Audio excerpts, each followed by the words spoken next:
Hello students, welcome back to the channel. DA2 अकॅडमीच्या आणखी एका व्हिडिओमध्ये तुमच्यापैकी प्रत्येकांचं स्वागत आहे. राईट.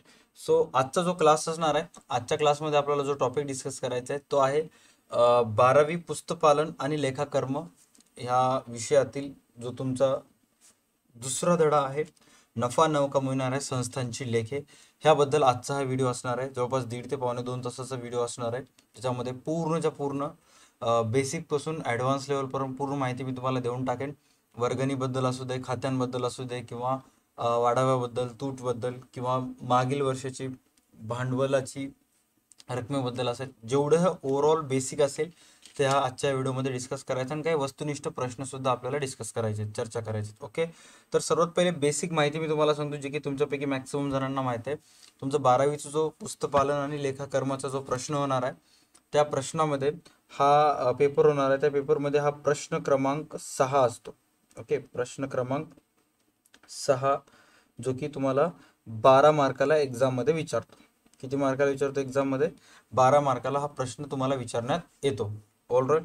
आणि ह्या प्रश्नाच्या ऑरमध्ये कोणताही प्रश्न नाहीये. बोर्डानं जेही क्वेश्चन तुम्हाला प्रश्न क्रमांक 6 देईल तुमच्या प्रश्नपत्रिकेमध्ये, तर ते तुम्हाला पूर्णच्या पूर्ण सॉल्व्ह करायचं. ह्या चॅप्टरला काही ऑर नाहीये.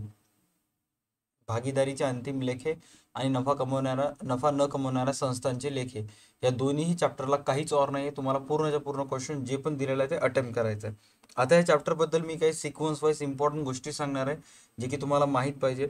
तर नंबर फर्स्ट आहे, हा जो प्रॉब्लेम आहे, हा जो गणित आहे, तो एक्झाममध्ये तुम्हाला गणित देत असताना एकतर ॲज अ गणिताचा बेस म्हणून, जसं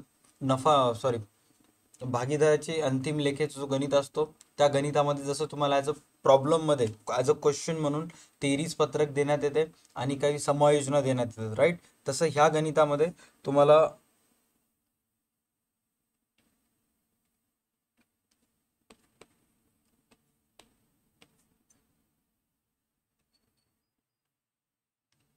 प्राप्ती व शोधन खाते देण्यात येते. या गणितामध्ये तुम्हाला काय काय देण्यात येते? प्राप्ती व शोधन खाते खाते देण्यात येते, आणि काही वेळेस मागील वर्षाचे ताळेबंद सुद्धा देण्यात येते. मागील वर्षाचे ताळेबंद देण्यात येते, आणि काही समायोजना देण्यात येतात, किंवा मग काही समायोजन तुम्हाला देण्यात येतात. बरोबर आहे. सेकंड, जसं भागीदारीचे अंतिम लेखेमध्ये तुम्ही व्यापार खाते, नफा तोटा खाते आणि ताळेबंद तयार करता ॲज अ उत्तर म्हणून, ॲज अ आन्सर म्हणून. बरोबर आहे. तसं ह्या चॅप्टरमध्ये तुम्हाला दोन फॉर्मॅट ड्रॉ करावं लागतात, दोन फॉर्मॅट तयार करावं लागतात. त्यातलं पहिलं फॉर्मॅट आहे उत्पन्न व खर्च खाते. उत्पन्न व खर्च खाते. आणि दुसरं फॉर्मॅट आहे ताळेबंद. ताळेबंद. आता तुमच्यापैकी मॅक्सिमम जणांना थोडंसं कन्फ्यूज होईल, सर प्रश्नामध्ये एक ताळेबंद दिलेला आहे, उत्तरामध्ये एक ताळेबंद आहे, एक्झॅक्ट कोणतं काय? तर हा जो ताळेबंद असतो, हा मागील वर्षाचा असतो. जो प्रश्नामध्ये देण्यात येतो तो मागील वर्षाचा असतो, आणि जो उत्तरामध्ये तुम्हाला तयार करायचा असते चालू वर्षाचा असते. बरोबर आहे. आता हा जो तुमचा उत्पन्न व खर्च खाते आहे, ह्याच्याबद्दल मी तुम्हाला शॉर्टमध्ये माहिती सांगतो की एक्झॅक्ट उत्पन्न व खर्च खाते कसं आहे. उत्पन्न व खर्च खाते आहे, त्या उत्पन्न व खर्च खात्याच्या नावे बाजूस सेवाभावी संस्थाला होणारा सर्वच्या सर्व खर्च नोंदविण्यात येते, आणि जमा बाजूस सेवाभावी संस्थाला होणारा सर्वच्या सर्व उत्पन्न नोंदविण्यात येते. आता ह्या उत्पन्न व खर्च खात्याचा एक नियम आहे. उत्पन्न व खर्च खात्याचा नियम आहे की ह्या उत्पन्न व खर्च खात्यामध्ये फक्त आणि फक्त चालू वर्षातील उत्पन्न व खर्चाची नोंद होते. आय रिपीट, उत्पन्न व खर्च खात्यामध्ये फक्त आणि फक्त चालू वर्षातील उत्पन्न व खर्चाची नोंद होते. मागील वर्षाचे उत्पन्न व खर्च किंवा पुढील वर्षाचे उत्पन्न व खर्च याची नोंद या खात्यामध्ये होत नाही. फक्त आणि फक्त कोणत्या वर्षातील होते? चालू वर्षातील उत्पन्न व खर्चाची नोंद होते. आता हे जे उत्पन्न व खर्च आहेत, ज्याची नोंद उत्पन्न व खर्च खात्यात व्हायली, ते 3 सिच्युएशनमध्ये, 3 परिस्थितीमध्ये नोंद होते. कोणते 3 परिस्थिती? जर तुम्ही उत्पन्नाची नोंद करत असाल, जर तुम्ही उत्पन्न व खर्च खात्यात उत्पन्नाची नोंद करत असाल, एक तर ते उत्पन्न तुम्हाला आले पाहिजेत. एकतर जे उत्पन्न आहे ते तुम्हाला आले पाहिजेत, ज्याला आपण रिसिव्ड म्हणता, किंवा स्वीकारलेले असतील. राईट. किंवा एकतर ते चालू वर्षाचे उत्पन्न येणं बाकी आहे, येणे बाकी, चालू वर्षातील उत्पन्न येणे बाकी आहे, किंवा ऑप्शन नंबर दुसरा आहे चालू वर्षातील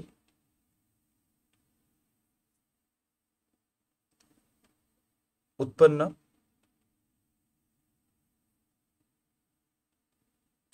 मागील वर्षी आल्यास, चालू वर्षातील उत्पन्न मागील वर्षी आल्यास, ह्या तीन परिस्थितीमध्ये उत्पन्न व खर्च खात्यात उत्पन्न साईडला उत्पन्नाची नोंद करण्यात येते. कोणत्या कोणत्या? एक तर ते उत्पन्न तुम्हाला आलेले पाहिजे, तुम्ही स्वीकारलेले पाहिजेत चालू वर्षातील उत्पन्न, तर तुम्हाला त्याची नोंद होते. त्यानंतर चालू वर्षातील उत्पन्न येणं बाकी असेल तर नोंद होते, किंवा चालू वर्षातील उत्पन्न मागील वर्षी आल्यास त्याची नोंद उत्पन्न बाजूस करण्यात येते. हे त्याचं उत्पन्न व खर्च खात्यातील उत्पन्न बाजूचा नियम आहे. बरोबर आहे. जसं आता खर्च साईडचं जे एक नियम आहे ते सुद्धा सोपं आहे.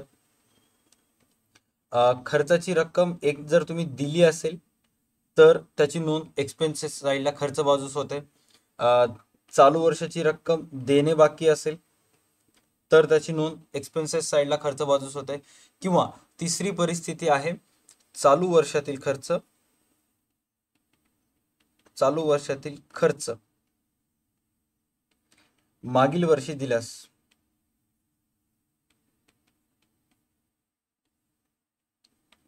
चालू वर्षातील खर्च मागील वर्षी दिल्यास त्याची नोंद खर्च बाजूस होते. हे काही बेसिक नियम आहेत प्राप्ती व शोधन खात्याचे आणि उत्पन्न व खर्च खात्याचे. ओके, तर आता जेवढे स्टुडंट्स अर्ली मॉर्निंग स्ट्रीम पाहत आहेत त्यांचं मनापासून धन्यवाद की तुम्ही एवढं सकाळी स्ट्रीम पाहत आहात आणि कव्हर करत आहात. बट आता माझा एक तुम्हाला प्रश्न आहे. प्रश्नामध्ये जे तुम्हाला 6वं प्रश्न येते परीक्षेत, त्या प्रश्नामध्ये प्राप्ती व शोधन खाते देण्यात येते. बरोबर आहे. तर तुम्हाला कमेंटमध्ये सांगायचे की प्राप्ती व शोधन खाते कोणत्या खात्याचा प्रकार आहे. वैयक्तिक खाते आहे, संपत्ती खाते आहे का नामधारी खाते आहे. तुम्हाला एक्झाम मध्ये प्रश्न येते प्राप्ती व शोधन खाते ... खाते असते, मग त्यावेळेस तुम्हाला तिथं आन्सर लिहावं लागतं. बरोबर आहे. खूप साऱ्या जणांना कन्फ्यूज होते, ते नामधारी वगैरे लिहित असतात, बट तसं नाहीये. रिअल अकाउंटला संपत्ती खाते किंवा वास्तविक खाते सुद्धा म्हणतात. ऑलराईट. कॉलवर 2 स्टुडंट्स कनेक्ट झालेले आहेत. त्यांना सुद्धा आपण विचारूयात की काय वाटते, हे जे प्राप्ती व शोधन खाते असते ते कोणते खाते असते. वास्तविक खाते. वास्तविक खाते. Be the best. वैयक्तिक खाते मीन्स पर्सनल अकाउंट. ओके. हां, त्याच्यानंतर नेक्स्ट आहे एक्झाम मध्ये ॲज अ आन्सर म्हणून, क्वेश्चनचं आन्सर म्हणून उत्पन्न व खर्च खाते तयार करावं लागते. राईट. उत्पन्न व खर्च खाते हे कोणत्या खात्याचा प्रकार आहे. नामधारी खाते. नामधारी खाते.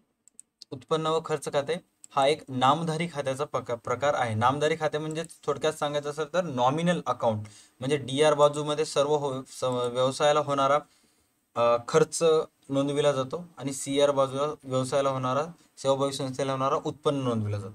बरोबर आहे. हा, त्याच्यानंतर उत्पन्न व खर्च खाते तयार करण्यामागचा एक मेन पर्पज असतो. उत्पन्न व खर्च खाते तयार करण्यामागचा एक मेन पर्पज असतो की सेवाभावी संस्थेला होणारा वाढावा, सरप्लस व तूट, डेफिशिएट जाणून घेणे. सहभागी संस्थेला होणारा वाढावा, सरप्लस किंवा डेफिशिएट जाणून घेणे. ओके.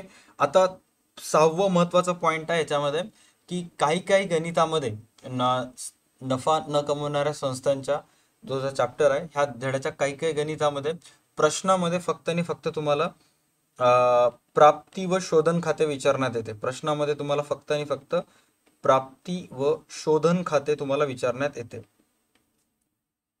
आणि काही समायोजना देण्यात येतात. प्रश्नामध्ये फक्त आणि फक्त प्राप्ती व शोधन खाते असते आणि समायोजना देण्यात येतात.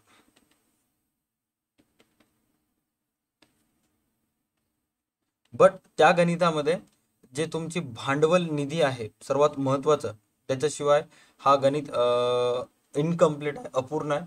भांडवल निधी ज्याला म्हणतो आपण इंग्लिशमध्ये कॅपिटल फंड, भांडवल निधी, कॅपिटल फंड हे भांडवल निधीची जी अमाऊंट आहे, कॅपिटल फंडची जी अमाऊंट आहे, ते कधी कधी देण्यात येत नाही. कॅपिटल फंडची अमाऊंट मिसिंग असते.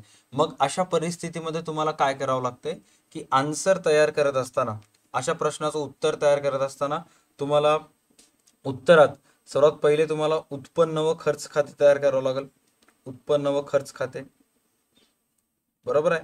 ह्याला तुम्हाला 5 मार्क मिळतील. उत्पन्न व खर्च खात्याला 5 मार्क्स. ओके. त्यानंतर तुम्हाला ताळेबंद तयार करावं लागेल. ताळेबंद कधीचे तयार करावं लागेल सर? ताळेबंद तुम्हाला तयार करावं लागेल कंसामध्ये चालू वर्षातील. ह्याच्यासाठी तुम्हाला मिळतात 5 मार्क. आणि त्यानंतर तुम्हाला वर्किंग नोटला कच्च्या कामाची जागा म्हणता ना तुम्ही? हो सर, वर्किंग नोटच म्हणतो सर. वर्किंग नोटच म्हणता. ओके. तर वर्किंग नोटमध्ये किंवा कच्च्या कामाची जागेमध्ये तुम्हाला काय करावं लागेल? ताळेबंद तयार करावं लागेल. ताळेबंद तयार करावं लागेल. मागील वर्षाचे ताळेबंद तयार करावं लागेल. कशासाठी ताळेबंद तयार करावं लागेल? भांडवल निधीची रक्कम जाणून घेण्यासाठी. आणि त्याच्यासाठी तुम्हाला 2 मार्क असतात. खूप साऱ्या जणांना वाटते की नसतात, बट त्याच्यासाठी 2 मार्क असतात, कारण ते गणिताचा एक भाग आहे. काही काही गणितामध्ये आता जर एखादं असं एक गणित एक्झाम मध्ये आलं ज्याच्यामध्ये भांडवल निधीची रक्कम दिलेली नाहीये, तुम्हाला जाणून घ्यायचं आहे, मग अशा परिस्थितीमध्ये तुम्हाला मागच्या वर्षीचं ताळेबंद खाते तयार करावं लागेल. बरोबर आहे. ताळेबंद चं विवरण तयार करावं लागेल. आणि मग त्यावेळेस जे गणित असते ते कमीत कमी तुमच्याकडून वेळ घेते 25 ते 30 मिनिट. अशा गणिताला अवघड गणित म्हणून ओळखतात विद्यार्थ्यांच्या जीवनात, की जर सेवाभावी नफा न कमवणाऱ्या संस्थांचे लेखे ह्या गणितामध्ये जर मागील वर्षाचे ताळेबंद तयार करायचं असेल तर ते गणित अवघड समजलं जाते, कारण तुम्हाला 2 ताळेबंद तयार करावं लागतात, एक मागील वर्षाचा आणि एक चालू वर्षाचा. मग ते गणित थोडंसं जास्त वेळ खातं. ओके. आणि काही काही गणितामध्ये भांडवल निधीची रक्कम अगोदरपासून देण्यात येते. मग त्या गणितामध्ये तुम्हाला काय करायचं असते? काहीच नाही, फक्त आणि फक्त चालू वर्षाचे उत्पन्न व खर्च खाते आणि चालू वर्षाचे ताळेबंद तयार करावं लागते. आता हे मागील वर्षाचे जे ताळेबंद तुम्ही तयार करता त्याचा एक फॉर्म्युला आहे, बरोबर आहे. त्याचं फॉर्म्युला काय, त्याचं सूत्र काय? भांडवल निधी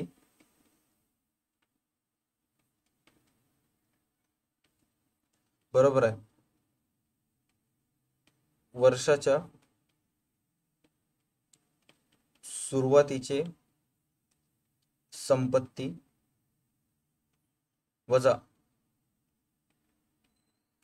वर्षाच्या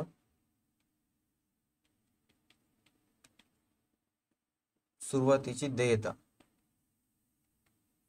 वर्षाच्या सुरुवातीची संपत्ती वजा वर्षाच्या सुरुवातीची देयता, बरोबर आहे.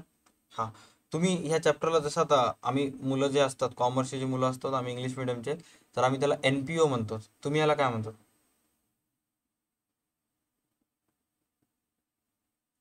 आवाज आला का तुम्हाला?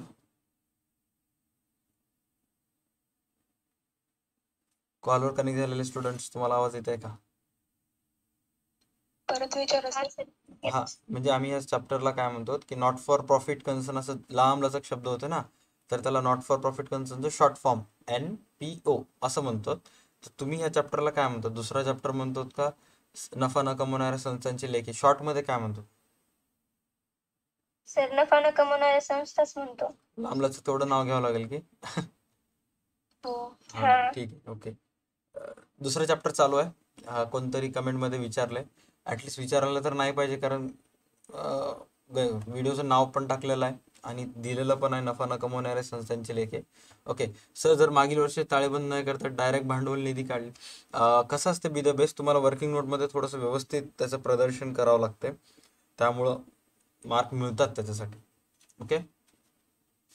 चला, हे भांडवल निधीचं सूत्र झालं. वर्षाच्या सुरुवातीची संपत्तीतून वर्षाच्या सुरुवातीची देयता काय करावं लागेल? तुम्हाला वजा करावं लागेल, बरोबर आहे. आता हे जे गणित असते ऑटो पॉइंट या चॅप्टर मधलं, हा जो गणित असते, एक तर हा गणित तुम्हाला एका दवाखान्याचा येईल,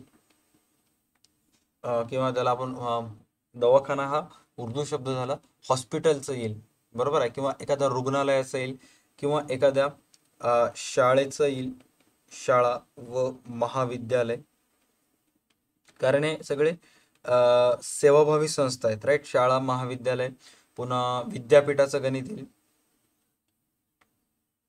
किंवा स्पोर्ट्स क्लबचं एखादं गणित येईल. स्पोर्ट्स क्लबचं एखादं गणित येईल, त्याच्यावरून तुम्हाला तयार करावं लागेल. राईट. चलो. सो आता आपण एक एक स्टेप पुढे जाऊयात आणि काही कॅल्क्युलेशन्स करूयात. जसे की आता बघा 90 पॉईंट आहे.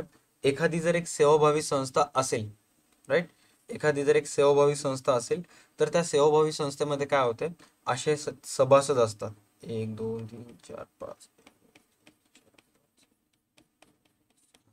आणि सर्व सभासद काय करतात, हे सर्व सभासद एकत्रितपणे येऊन एक सेवाभावी संस्था ओपन करतात आणि ठरवतात की आपण प्रत्येक जण दरमहा किंवा दरवर्षी याप्रमाणे 1,000 रुपये वर्गणी जमा करूयात. आणि मग हे सगळे काय करतात, 1,000 रुपये वर्गणी जमा करायला चालू करतात. बट हे सगळं वर्गणी जमा करत असताना काय होतं माहिती का, काही सभासद असतात की ते या वर्षीचे पैसे देणे बाकी असतात. काही सभासद असतात की जे या वर्षीचे पैसे ऑलरेडी दिलेले असतात. काही सभासद असे असतात की जे पुढच्या वर्षीचे सुद्धा पैसे दिलेले असतात. म्हणजे प्रत्येक व्यक्तीची फायनान्शियल सिच्युएशन, प्रत्येक व्यक्तीची आर्थिक परिस्थिती थोडीशी वेगवेगळी असते. त्याप्रमाणे ते संस्थेला वर्गणी देत असतात. त्यामुळं जे सेवाभावी संस्थेसाठी मोठ्या प्रमाणावर प्राप्तीचं साधन आहे किंवा उत्पन्नाचं साधन असते ते असते वर्गणी. कोणतीही सेवाभावी संस्था असू दे, वर्गणी म्हणजे काय की सेवाभावी संस्थेच्या सभासदाकडून दरमहा किंवा दर वर्षी याप्रमाणे जी रक्कम सेवाभावी संस्था घेत असते त्याला वर्गणी असे म्हणतात. आता ही जी वर्गणी असते ते कधी कधी चालू वर्षाची सेवाभावी संस्थेला येते, चालू वर्षाची वर्गणी येते. कधी कधी पुढील वर्षाची वर्गणी चालू वर्षीच येते, पुढील वर्षाची वर्गणी चालू वर्षीच येते. आणि कधी कधी मागील वर्षाची वर्गणी येणं बाकी असते. राईट, मागील वर्षाची वर्गणी बाकी असते. आता डिपेंड अपॉन, कधी कोणाजवळ पैसे असतात, कधी कोणाजवळ पैसे नसतात. राईट. तर ही जी चालू वर्षाची वर्गणी आहे, फक्त आणि फक्त चालू वर्षाची वर्गणी, त्याची तुम्हाला नोंद उत्पन्न बाजूस करायचा. नीट लक्षात घ्या, उत्पन्न व खर्च खात्याच्या उत्पन्न बाजूस फक्त आणि फक्त चालू वर्षाची वर्गणी ची नोंद होते. कधीची नोंद होते, चालू वर्षाची वर्गणी. आता हे 3 सिच्युएशन मध्ये नोंद होते. नंबर फर्स्ट, चालू वर्षाची वर्गणी तुम्ही जर स्वीकार केल्या असेल, स्वीकारली असेल म्हणजे तुम्हाला रिसिव्ड असेल. आता एवढं तरी मराठी मीडियमच्या स्टुडंट्सला येते, रिसिव्ड म्हणजे ऑलरेडी पैसे आलेत, तर त्याची नोंद उत्पन्न बाजूस होते. चालू वर्षाची वर्गणी येणे बाकी असेल, येणे बाकी म्हणजे काय, आउटस्टँडिंग असेल, येणे बाकी असेल तर इथं नोंद होते. आणि चालू वर्षाची वर्गणी मागील वर्षी आल्यास, चालू वर्षाची वर्गणी मागील वर्षी आल्यास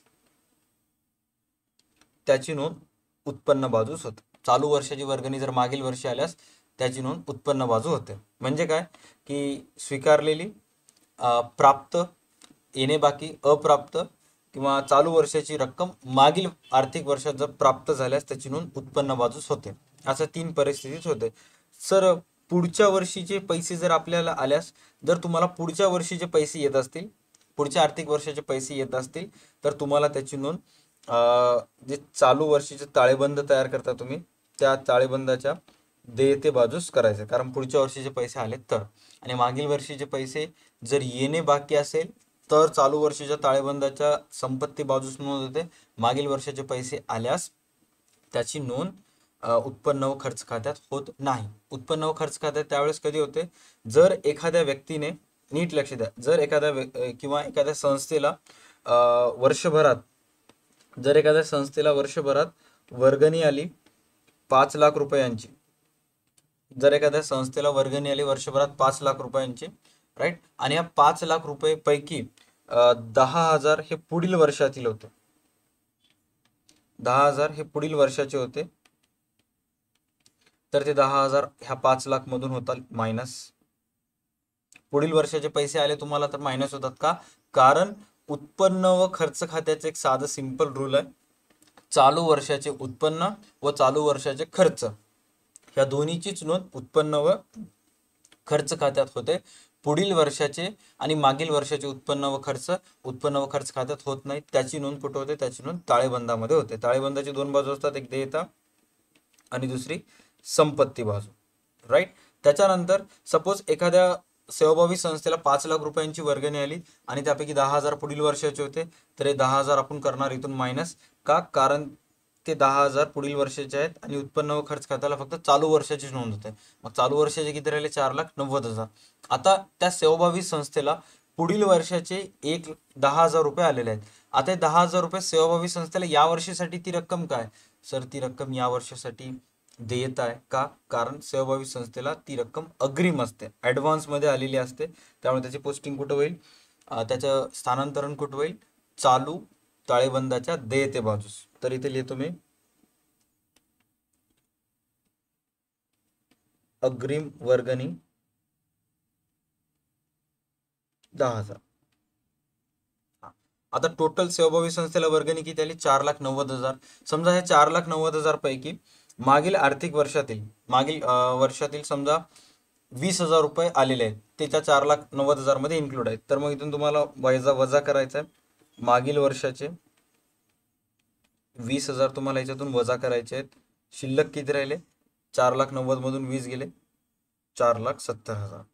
आणि मग ह्या 20,000ची नोंद कुठंच होत नाही. या 20,000ची नोंद कुठंच होत नाही कारण ते मागील वर्षाचे आहेत. हा, आता एक परिस्थिती अशी येते की त्यामध्ये ह्या 20,000ची नोंद होते, 20,000ची नोंद होत नाही, बट त्याला मिळती जुळती अमाऊंटची नोंद होते.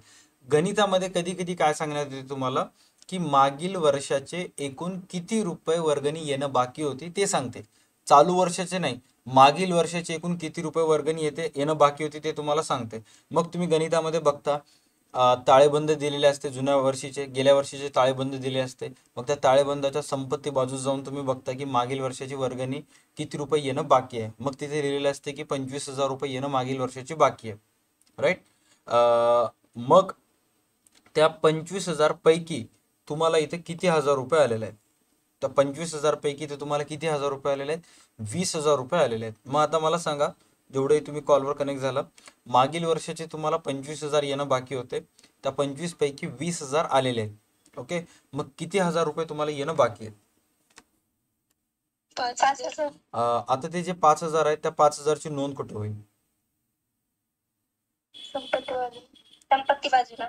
चालू वर्षाची जी संपत्ती बाजू आहे, चालू वर्षाच्या संपत्तीच्या चालू वर्षाचे जे ताळेबंद आहेत त्या ताळेबंदाच्या संपत्ती बाजूस त्याची नोंद होईल.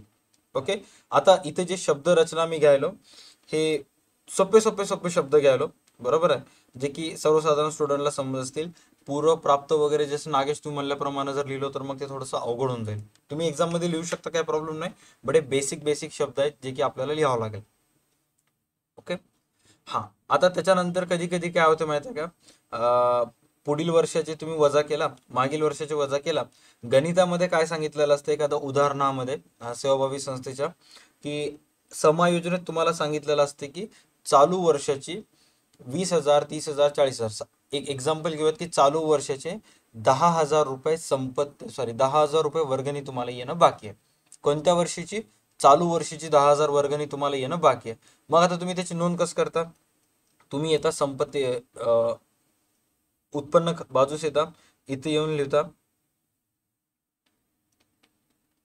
येणे बाकी किंवा चालू वर्षातील येणे बाकी असं तुम्ही तिथे लिहिता. आणि मग ह्या 4,70,000 मध्ये तुम्ही ती येणे बाकी असलेली रक्कम ऍड करता, कारण ते चालू वर्षातील आहे. टोटल किती झाले?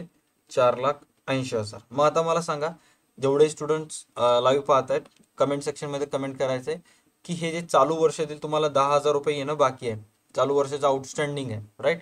तर ह्या 10,000ची दुसरं स्थानांतरण कुठं करता? उत्पन्न बाजूस तुम्ही 10,000 रुपये ऍड करायला, तर मग त्या 10,000चे दुसरे स्थानांतरण कुठं जाईल? काय वाटते कॉलवर कनेक्ट झालेले स्टुडंट्स? कुठं जाईल? संपत्ती बाजूला, बरोबर आहे. हा, कधी कधी काय होते माहिती आहे का, आणखी एक परिस्थिती येते याच्यामध्ये की ज्याच्यामध्ये तुम्हाला सांगते की चालू वर्षाची जे वर्गणी आहे ते सेवाभावी संस्थेला मागच्या वर्षी चाललेली आहे. आता तुमच्यापैकी मॅक्सिमम जणांना डाऊट येते की सर आम्हाला माहीत कसं होईल चालू वर्षाची वर्गणी सेवाभावी संस्थेला मागच्या वर्षीच आलेली आहे? जर चालू वर्षाची वर्गणी सेवाभावी संस्थेला मागच्या वर्षीच आली असेल तर त्या वर्गणीबाबत तुम्हाला माहिती प्रश्नपत्रिकेत किंवा प्रश्नामध्ये जे तुम्हाला ताळेबंद अगोदरपासून देण्यात येते त्या ताळेबंदाच्या देयते बाजूस, थोडक्यात सांगायचं असेल तर प्रश्नात मागील वर्षाचे जे ताळेबंद दिलेले असते त्या ताळेबंदाच्या देयते बाजूस तिथं चालू वर्षाची वर्गणी जे तुम्हाला मागील वर्षी आलेली असते त्याचा उल्लेख तिथं केला असतो. आता चालू वर्षाची वर्गणी जर मागच्या वर्षी आली असेल तर मागच्या वर्षीच्या दृष्टिकोनातून ते तुमच्यासाठी देयता आहे. बट या वर्षीच्या दृष्टिकोनातून जर तुम्ही ते बघितलात तर ती वर्गणी या वर्षीच्या दृष्टिकोनातून तुमच्यासाठी काय आहे, तुमच्यासाठी उत्पन्न आहे. बरोबर आहे. मग इथं तुम्हाला लिहावं लागेल ऍड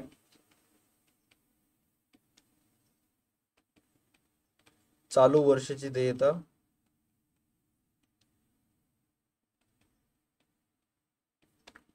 मागील वर्षी प्राप्त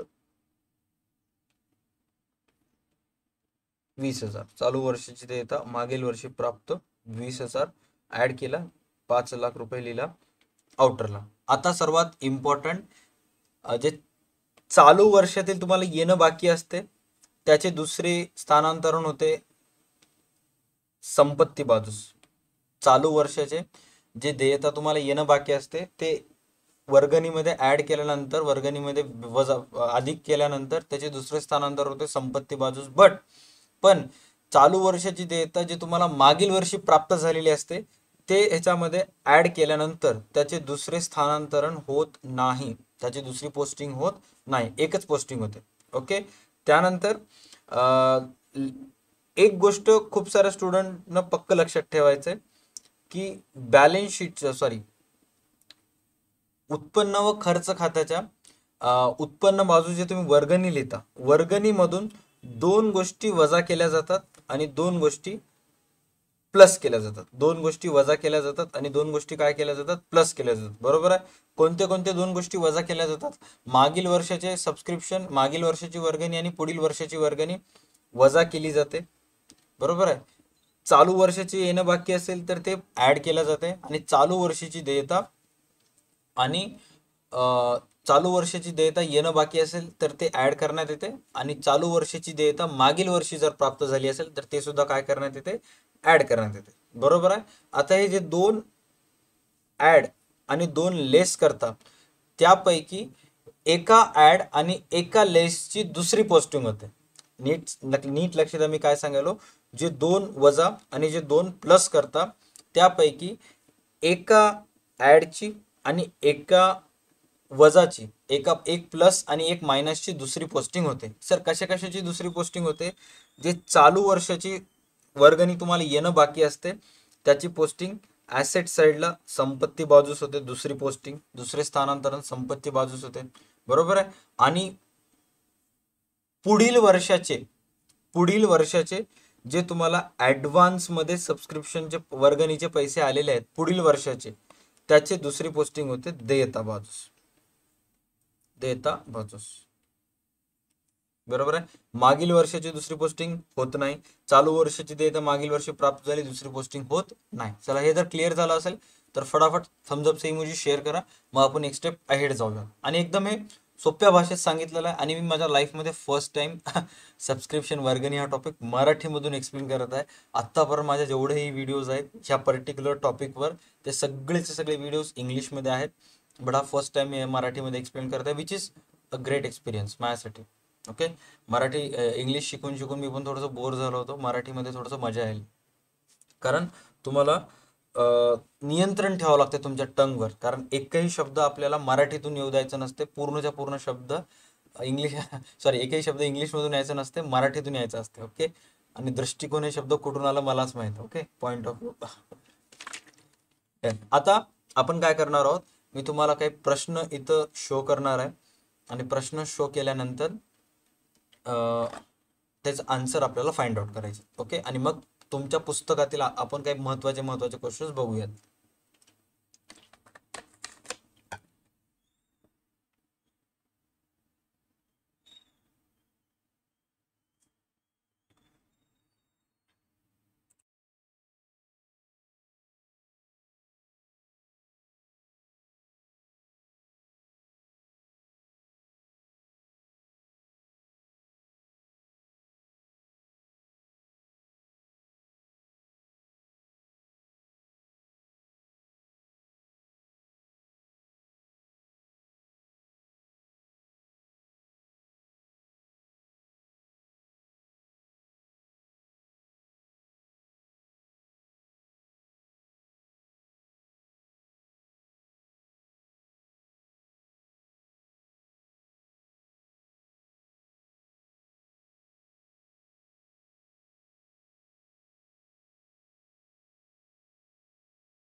ओके, आता आवाज मे बी येत असेल, मी थोडंसं म्यूट केलं होतं. हां, तर आता ह्या चॅप्टरबद्दल एक गोष्ट थोडंसं महत्त्वाची आहे, की इथे जे तुम्हाला स्क्रीनवर दिसायले, ते स्क्रीनवर जे दिसत आहे ते एक गणित नसून ते एक समायोजन आहे, जे की खूप साऱ्या गणितामध्ये परीक्षेत विचारण्यात येते. ओके, तर आता सर्वात पहिले एक गोष्ट जे की खूप साऱ्या स्टुडंट्सला अवघड जाते, ते म्हणजे वर्ष जाणून घेणे. मागील वर्ष, चालू वर्ष आणि पुढील वर्ष कसं कसं फाइंड आउट करतात, ते खूप साऱ्या स्टुडंटला सुरुवातीला अवघड जाते. जसं की आता इथं चेक करा, तुम्हाला एक दोन तक्ते तुम्हाला इथे देण्यात आलेले आहेत. तुम्हाला मागील वर्षाचे ताळेबंद देण्यात आलेला आहे आणि चालू वर्षाचे प्राप्ती व शोधन खाते देण्यात आलेलं आहे. बरोबर आहे. तर सर्वात पहिला अ, चालू वर्ष कसं फाइंड आउट करायचं. बरोबर आहे. जे तुम्हाला प्रश्नामध्ये आता एखादा एक करंट इयर जर फाइंड आउट करायचं असेल किंवा एखादा एक आर्थिक वर्ष असेल, प्रत्येक आर्थिक वर्षामध्ये दोन दिनांक असतात. कोणते कोणते? एक ते आर्थिक वर्ष चालू झालेली दिनांक आणि ते आर्थिक वर्ष संपलेले दिनांक. बरोबर आहे. आता ज्या दिवशी आर्थिक वर्ष चालू होते ते 1 एप्रिलला होते आणि संपते 31 मार्चला. बरोबर आहे. तर प्रश्नामध्ये जे प्राप्ती व शोधन खात्याची डेट दिलेली असते, ते चालू वर्षीची शेवटची डेट असते. म्हणजे त्या दिवशी वर्ष संपत आहे. प्राप्ती व शोधन खात्यावर जे दिनांक दिलेली आहे त्या वर्षी वर्ष संपत आहे आणि ताळेबंदावर जे दिनांक दिलेले आहेत त्या वर्षी वर्ष चालू होत आहे. त्या दिवशी वर्ष काय होत आहे? चालू होत आहे. राईट. आता इथे चेक करा, मग वर्ष कधी चालू व्हायला. तुमचं वर्ष चालू होत आहे 1/4/2012ला, संपत आहे 31/3/13ला. म्हणजे 12 आणि 13 हे तुमचं चालू वर्ष आहे. बरोबर आहे. मग शेवटचं मागील वर्ष काय असेल? तर मागील वर्ष असेल 11 आणि 12. पुढील वर्ष काय असेल? 13 आणि 14. This is the best technique you can find out. ही सर्वात सोपी टेक्निक आहे फाइंड आउट करण्याची, की चालू वर्षाची किती किती येईल आणि मागच्या वर्षीची कोणती कोणती आणि कशी कशी येईल ते. ऑल राईट, इथंपर्यंत गोष्टी क्लिअर झाल्या असतील. आता गणितामध्ये इथे तुम्हाला काय सांगितलेलं आहे चेक करा. गणितामध्ये तुम्हाला सांगितलेलं आहे की भाडे म्हणजे रेंट बद्दल इथे तुम्हाला इन्फॉर्मेशन दिलेली आहे. आता शोधन खात्यास चेक करा, शोधन बाजूमध्ये, की तुम्ही किती रुपये भाडे भरलात. शोधन खात्यामध्ये जर चेक करत असाल तर तुम्ही करंट इयर चालू वर्षी म्हणजे 12 आणि 13चे 5,500 रुपये भाडे एकूण भरलं आणि 13 व 14चे 500 रुपये भाडे भरलं. बरोबर आहे. आता आत्ताच मी इथे माहिती फाइंड आउट केलं होतं. त्या केलेल्या माहितीनुसार 12 व 13 हे तुमच्यासाठी कोणतं वर्ष आहे? 12 व 13 सर आपल्यासाठी 12 व 13 चालू वर्ष आहे. बरोबर आहे. मग चालू वर्षाचे जर तुम्ही पैसे देत असाल तर ते तुमच्यासाठी काय? खर्च आहे. बरोबर आहे. आता खर्चाबद्दल मी तुम्हाला रूल सांगतो शॉर्टमध्ये. जे खर्च असतात ते 3 सिच्युएशन मध्ये एक्सपेन्स खर्च साईडला नोंद होतात. जसं की आत्ता थोड्या वेळाखाली सांगितलं होतं, जर खर्च जे आहे, जर तुम्ही खर्च दिले असेल तर खर्च बाजूस नोंद होते, देणे बाकी असेल तर नोंद होते आणि चालू वर्षातील खर्च मागच्या वर्षी दिल्यास नोंद होते. आता इथे जे दिलेलं आहे ते तुम्ही पैसे देऊन टाकला त्यामुळे इथे खर्च बाजूस नोंद होईल. बट त्याच्या अगोदर मी तुम्हाला शॉर्टमध्ये काही इन्फॉर्मेशन सांगतो, जे की मला असं वाटतं की सांगणं अतिशय महत्त्वाचं आहे. तुमच्या पुस्तकीमध्ये जर बघितलं असाल तर हे प्राप्ती व शोधन खात्याचं फॉर्मॅट तुम्हाला इथे दिलेलं आहे. खात्याचे प्रारूप इथे तुम्हाला दिलेलं आहे. राईट. आता हे जे शोधन बाजू असते ना, शोधन बाजूला दोन प्रकारच्या प्राप्ती येतात. दोन प्रकारच्या खर्चाबद्दल तिथं नोंद दिलेली असते. एक असते महसुली खर्च आणि दुसरा असते भांडवली खर्च. दोन प्रकारचे खर्च असतात, एक महसुली खर्च आणि एक भांडवली खर्च. भांडवली खर्च म्हणजे काय?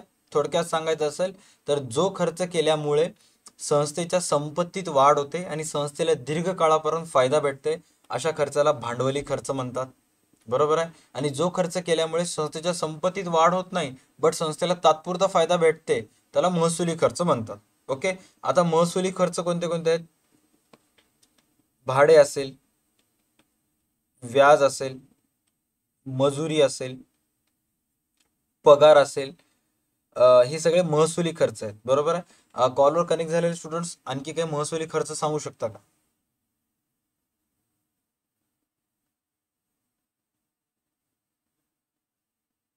जे खर्च उत्पन्न व खर्च खात्याच्या खर्च बाजूस येतात त्याला महसुली खर्च वगैरे म्हणतात. भाडे असेल, व्याज असेल, मजुरी असेल, पगार असेल, मध्यस्थी असेल किंवा दलाली असेल, कमिशन असेल, हे सगळे महसुली खर्च आहेत. वाहन खर्च. हा, वाहन काय? वाहन खर्च. वाहन खर्च. कमेंट मधले स्टुडंट सांगू शकता का महसुली खर्च कोणते कोणते आहेत? वाहन खर्च तिने एक म्हणाली. तुम्ही याला महसुली खर्च म्हणता की काय म्हणता? हा, महसुली खर्चच म्हणतो सर. महसुली खर्चच म्हणता. ओके, भरपूर सारे आहेत. Any guesses?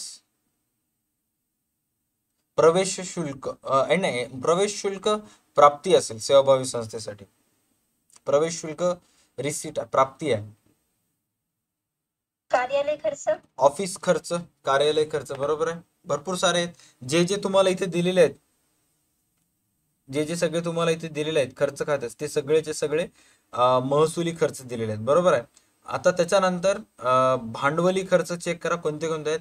भांडवली खर्च म्हणजे काय? खर्च केल्यामुळे दीर्घकाळापर्यंत फायदा व्हायला, जसे की मशिनरीला काय म्हणतात? उपस्कर म्हणतात का? फर्निचरला म्हणतात वाटते उपस्कर. सामग्री. संयंत्र, पुस्तके, इमारतीची खरेदी. इमारत, हे सगळेचे सगळे मालसाठा, हे सगळेचे सगळे काय आहेत? भांडवली खर्च आहेत. बरोबर आहे. म्हणजे शोधन बाजूस दोन गोष्टी तुम्हाला येतात. शोधन बाजूस एक महसुली खर्च आणि एक भांडवली खर्च. जे महसुली खर्च येते ते तुम्हाला खर्च बाजूस लिहावं लागते आणि जे भांडवली खर्च येते ते तुम्हाला संपत्ती बाजूस लिहावे लागते. जे भांडवली खर्च येते ते तुम्हाला संपत्ती बाजूस लिहावं लागते. गुंतवणूक असेल, मुदत ठेव असेल, भरपूर सारे आहेत. राईट. आणि प्राप्ती बाजूस दोन प्रकारच्या प्राप्ती येतात. एक येतात महसुली प्राप्ती आणि एक येते भांडवली प्राप्ती. आता महसुली प्राप्ती म्हणजे आणि भांडवली प्राप्ती म्हणजे काय? महसुली प्राप्ती म्हणजे जी प्राप्ती दैनंदिन स्वरूपाची असते आणि संस्थेला होणारा दैनंदिन उत्पन्नाचा भाग असते, अशा प्राप्तीला महसुली प्राप्ती म्हणतात. जसे की वर्गणी असेल, प्रवेश शुल्क असेल, हे सगळे महसुली प्राप्ती झाले. भांडवली प्राप्ती म्हणजे काय? की जी प्राप्ती दैनंदिन स्वरूपाची नसून वर्षातून एकाच वेळी येते किंवा संस्थेला होणारा दैनंदिन उत्पन्नाचा भाग सुद्धा नसते, अशा प्राप्तीला भांडवली प्राप्ती म्हणतात. उदाहरणार्थ भांडवली प्राप्तीबद्दल जर सांगायचं असेल तर विशेष कारणासाठी देणगी येणे. बरोबर आहे. विशेष कारणासाठी देणगी येणे, जसे की बक्षीस वितरण देणगी. बरोबर आहे. किंवा एखादा कार्यक्रम नियोजित करायसाठी देणगी किंवा इमारतीची बांधकाम निधीसाठी आलेली देणगी, हे सगळे भांडवली प्राप्ती आहेत. आणि भांडवली प्राप्ती तुम्हाला प्राप्ती बाजू येतात. जे महसुली असेल त्याची नोंद उत्पन्न बाजूस करायचा आहे आणि जे भांडवली प्राप्ती असतील त्याची नोंद देयते बाजूस करायचा आहे. ओके. आता इथं प्रश्नामध्ये चेक करा. प्रश्नामध्ये तुम्हाला इथं भाडे दिलेले आहेत. भाडे हे एखाद्या संस्थेसाठी महसुली खर्च आहे. बरोबर आहे. मग त्या भाड्याची नोंद कुठं होईल? त्या सर्व भाड्यांची नोंद खर्च बाजूस होईल. आम्ही कोणती शिवी देत नाही. अनेक वचन शब्द आहे त्यामुळे मला उच्चार करावा लागते. ओके. तर आता इथे चेक करा. खर्च बाजूस तुम्ही लिहिलात भाडे. ओके. जसं आम्ही इथं डी आर साईडला लिहित असताना टू आणि बाय लिहितो. तुम्ही काय लिहितो डी आर बाजूला टू बाय लिहित असताना?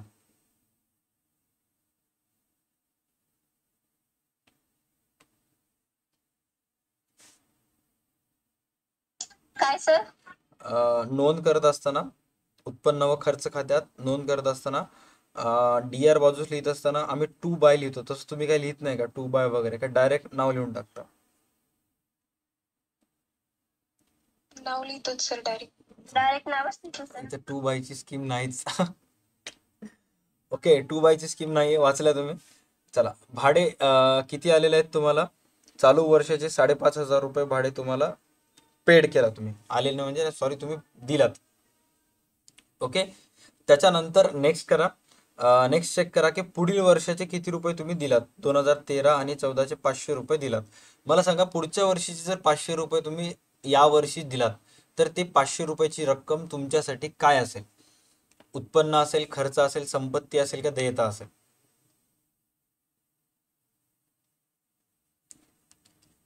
काय बोलता पब्लिक? पुढच्या वर्षी जर 500 रुपये तुम्ही या वर्षीच दिलात तर ते 500 रुपयाची रक्कम तुमच्यासाठी काय असेल? सर संपत्ती असेल आपल्यासाठी, राईट? संपत्ती असेल. मग त्याची नोंद कुठं होईल? संपत्ती बाजूस होईल. त्या संपत्ती बाजूस काय म्हणून नोंद करता तुम्ही? पूर्वदत्त म्हणून. पूर्वदत्त भाडे.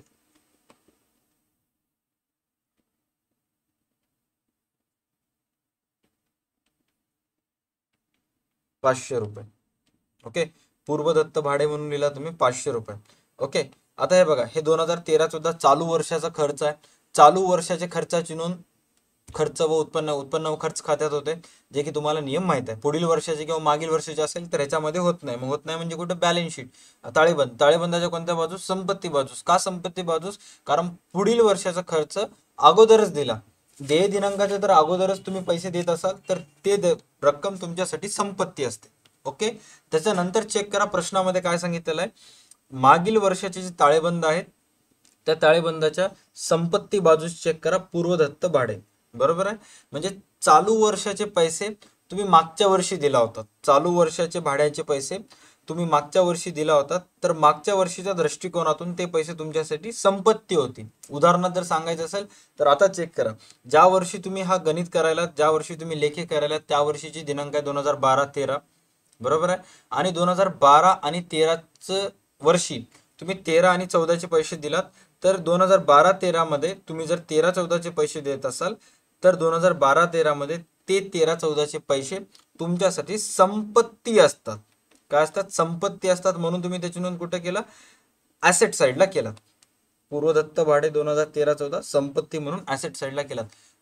पण जेव्हा हा 2012-13 वर्ष संपेल आणि तुम्ही पुढच्या वर्षी 13-14 मध्ये जाल, त्यावेळेस ही रक्कम तुमच्यासाठी संपत्ती असणार आहे का? काय वाटते? कॉलवर कनेक्ट झालेले students, yes or no? Comment मधले सुद्धा स्टुडंट सांगायचं कमेंट मध्ये, येस ऑर नो. सर 2013-14 मध्ये ती रक्कम आपल्यासाठी संपत्ती असणार आहे का? काय वाटतं?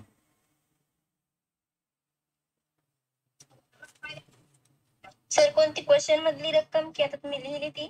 हा, प्रश्नामध्ये रक्कम ही 2013-14 मध्ये तुमच्यासाठी संपत्ती असणार का? पुढील आर्थिक वर्षात ही रक्कम तुमच्यासाठी संपत्ती असणार का? तर आन्सर असेल नो. 2012-13 मध्ये ही रक्कम 13-14ची संपत्ती आहे, बट 2012-13 हा वर्ष संपला, तुम्ही पुढील वर्षामध्ये गेलो तर त्या वर्षी ही रक्कम तुमच्यासाठी संपत्ती नसणार. त्या वर्षी ती रक्कम तुमच्यासाठी काय होणार? खर्च होणार. जे लक्ष देऊन ऐकले त्यांना इझिली कळते. चेक करा, मी काय सांगालो की 2013-14ची रक्कम तुम्ही यावर्षी दिलात म्हणून ती तुमच्यासाठी ऍसेट आहे, ऍडव्हान्स मध्ये दिलात. बट जेव्हा हा वर्ष संपेल, तुम्ही पुढच्या वर्षी जाल, पुढच्या आर्थिक वर्षात जाल, त्यावेळेस ती रक्कम तुमच्यासाठी ऍसेट असणार आहे का? नाही. त्या वर्षी ती रक्कम तुमच्यासाठी काय असेल? एक सर्वसाधारण खर्च असेल.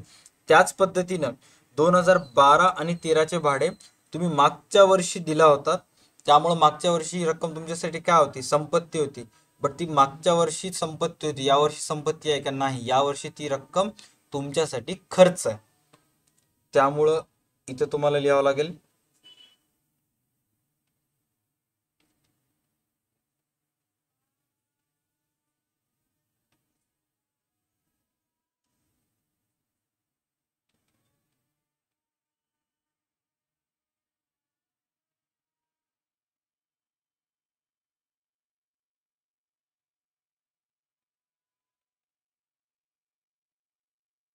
चालू वर्षाचे खर्च मागील वर्षी दिले 1000. हा, आता ह्याला जर शॉर्ट मध्ये जर नाव लिहायचं असेल तर तुम्ही काय लिहिता?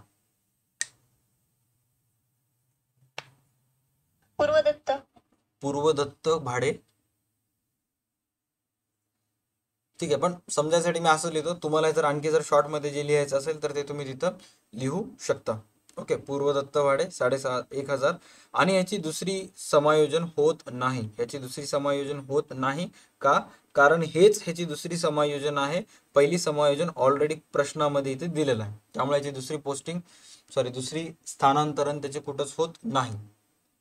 ओके, त्याच्यानंतर नेक्स्ट आहे चालू वर्षीचे अदत्त भाडे किती रुपये? चालू वर्षाचे अदत्त भाडे ₹2,500 म्हणजे तुम्हाला ₹2,500 चालू वर्षाचे तुम्ही देणं बाकी आहेत.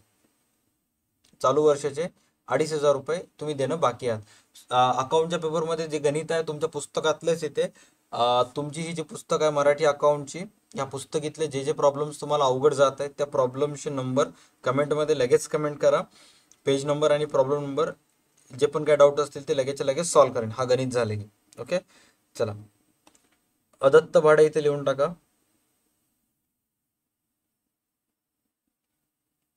2,500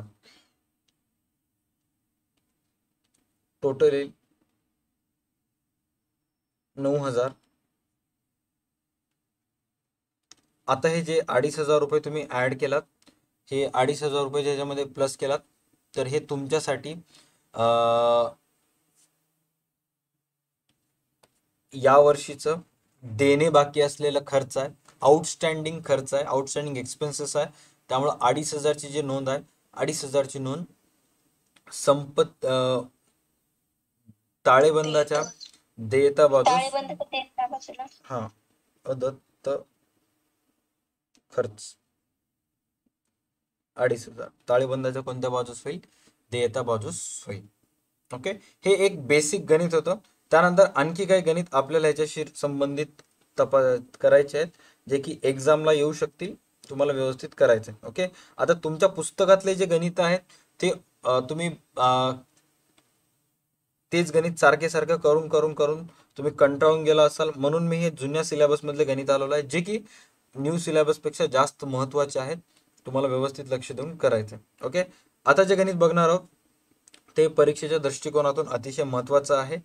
जेव्हा जेव्हा तुमची एक परीक्षा असेल अकाउंटची, तर प्रत्येक वेळेस नॉट फॉर प्रॉफिट कन्सर्नची किंवा सेवाभावी संस्थांची लेखे ह्या धड्यावर पेपर असेल त्यावेळेस हे गणित करून जायचे फायद्यामध्ये ठरतात.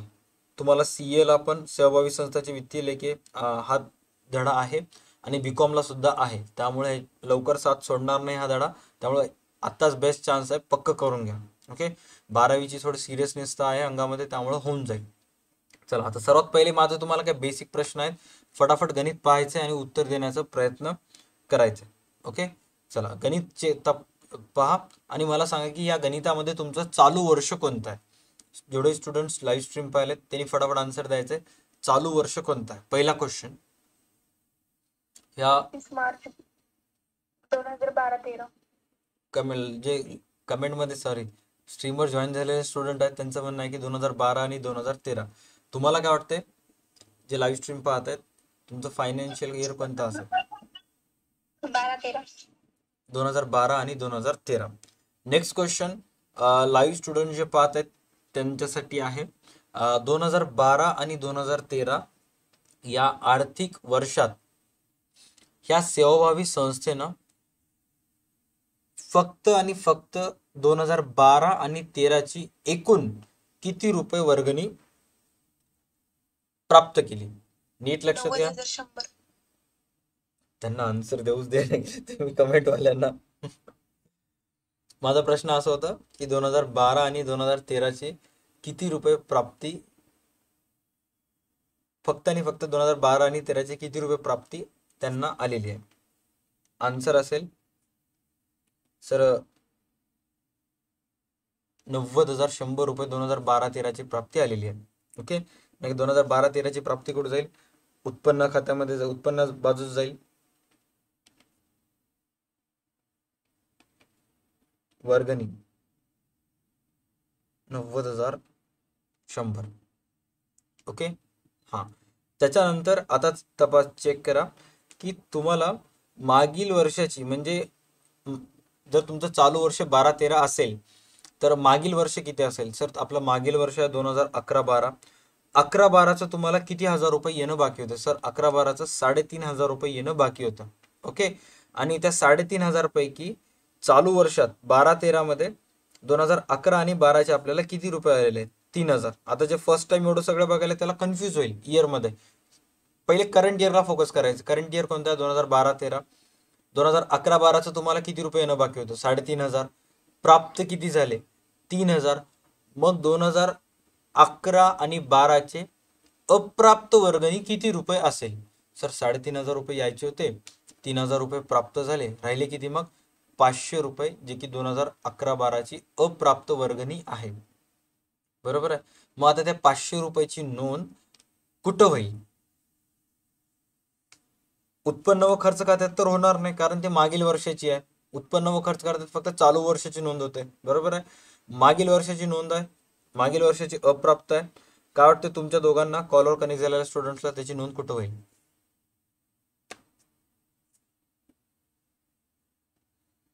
संपत्तीला सर. काय वाटतं तुला बेटा? हो सर, संपत्तीलाच होती अप्राप्तची नोंद. संपत्ती बाजूस, संपत्ती बाजूस या, इथे लिहा अप्राप्त वर्गणी. अप्राप्त वर्गणी लिहून याच्या खाली असं अंडरलाईन करायचं आणि तिथे लिहायचं 2011 आणि 2012 हे आर्थिक वर्ष तिथे लिहून टाकायचं आणि इथे लिहून टाकायचं ₹500. ओके. हा, त्याच्यानंतर आता प्रश्नामध्ये चेक करा. आर्थिक वर्ष 2010-11चे ₹2800 येणं बाकी होते आणि ₹2800 तुम्हाला आलेले आहेत. 2800 येणं बाकी होते, 2800 आलेले आहेत. मग आता सांगा नोंद कुठं होईल? येणं बाकी होते आणि तेवढेच आले, नील बॅलन्स आहे, नोंद कुठंच होणार नाही. बॅलन्स नील असल्यामुळे नोंद कुठंच होणार नाही. आता कोणते कोणते पोस्टिंग झाले चेक करा. हे बघा, 90,100ची पोस्टिंग झाली, हे 3000 आणि 3500 सुद्धा आपण ₹500 लिहून कव्हर केला. आणि मागच्या वर्षीचे ₹2800 आलेत, ₹2800 येणं बाकी होते, नोंद कुठंच होणार नाही, हे झालं नील. राईट, एवढे पोस्टिंग्स आपले झालेले आहेत. त्याच्यानंतर चेक करा प्राप्तीमध्ये, म्हणजे तुम्हाला पैसे प्राप्त झालेले आहेत 2013 आणि 14. हे तुमच्यासाठी कोणतं वर्ष आहे? पुढील वर्ष आहे. पुढील वर्ष. पुढील वर्षाचे तुम्हाला किती रुपये या वर्षी आलेले आहेत? 2000. 2000. बरोबर. आता पुढील वर्षाचे जर पैसे तुम्हाला याच वर्षी आले असतील तर ते रक्कम तुमच्यासाठी उत्पन्न असेल का? नाही. खर्च असेल का? नाही. संपत्ती आहे का? नाही. संपत्ती कधी? जर चालू वर्ष झाले असतात. पुढील वर्षाचे पैसे अगोदर बसून जर आले सेवाभावी संस्थेला तर ती रक्कम त्यांच्यासाठी काय असते? देयता असते. मग आता तिथे देयता बाजू जाऊन काय लिहिता तुम्ही? अग्रिम उत्पन्न म्हणून पूर्वप्राप्त.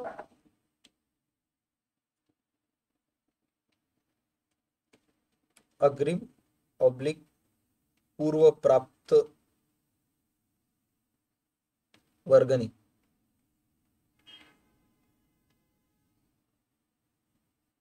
अग्रिम ऑब्लिक पूर्व प्राप्त वर्गणी ₹2000. अप्राप्त पूर्व प्राप्त. ओके, शबाश. त्याच्यानंतर नेक्स्ट याच्यामध्ये सांगितलेलं आहे, चेक करा आता कोणते कोणते पोस्टिंग झालेले आहेत. एक एक पोस्टिंग जे जे येतात ते अगोदर करत जायचं, ऑटोमॅटिक गणित तुमचं येऊन जाते. ओके. हां, त्याच्यानंतर चेक करा तुम्हाला प्रश्नामध्ये काय सांगितलेलं आहे की 2012-13ची अगाऊ मिळालेली वर्गणी, म्हणजे चालू वर्ष 2012 आणि 13चे पैसे मागच्या वर्षी आलेले आहेत, तर मागच्या वर्षीच्या पॉईंट ऑफ व्ह्यूने ते देत आहे. जसं की आता पुढील वर्षाचे जे तुम्हाला 2000 आलेले आहेत हे या वर्षीच्या पॉईंट ऑफ व्ह्यूने दृष्टिकोनातून देत आहेत. बरोबर आहे. बट जेव्हा पुढच्या वर्षी जाता, हे पुढच्या वर्षी रक्कम देत असणार का? नाही. पुढच्या वर्षी रक्कम उत्पन्न असणार. तसंच इथं चेक करा, चालू वर्षाचे ₹4900 तुम्हाला मागच्या वर्षी आले होते, मागच्या वर्षीच्या दृष्टिकोनातून तुमच्यासाठी देयता होती, बट चालू वर्षाच्या पॉईंट ऑफ व्ह्यू मधून काय उत्पन्न आहे, तर इथं ऍड करायचं.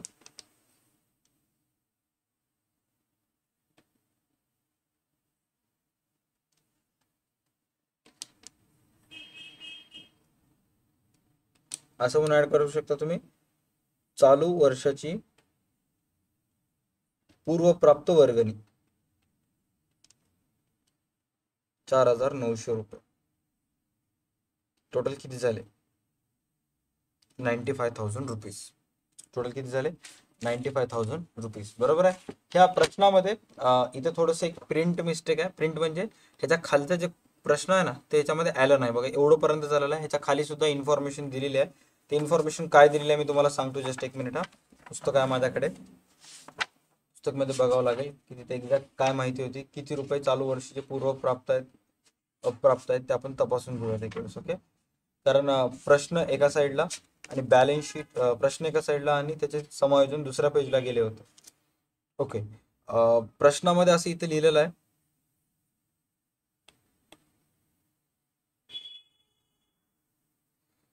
एक समायोजन लिहिलेलं आहे, ते ह्याच्यामध्ये मी ऍड करतो असं शोधन बाजूस. ओके. 2012-13 या वर्षाची अप्राप्त वर्गणी 5,000 आहे.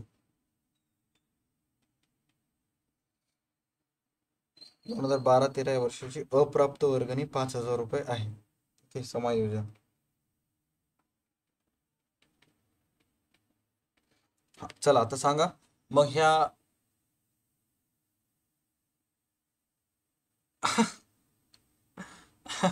मी आत्ता बघितलं कमेंट, ते माझं लक्ष इकडे स्क्रीनवर होतं. पार्थ देशपांडेचं पण म्हणणं आहे की अकाउंट्स पण मराठीमधून असते का? येस, पार्थ देशपांडे, अकाउंट सुद्धा मराठीतून असते. ओके. हा, चला सांगा 2012-13ची या वर्षाची अप्राप्त वर्गणीची 2 नोंदी कुठे कुठे होते? वर्गणीमध्ये अधिक होते, वर्गणीमध्ये दुसरी प्लस स्त्री संपत्ती बदल होते. मग इथं काय म्हणून लिहिता? अदत्त वर्गणी म्हणून, अप्राप्त वर्गणी. प्राप्त वर्गणी. चालू वर्षाची अप्राप्त वर्गणी म्हणून लिहू, समजायला सोपं. हो. हा. चालू वर्षाची अप्राप्त वर्गणी.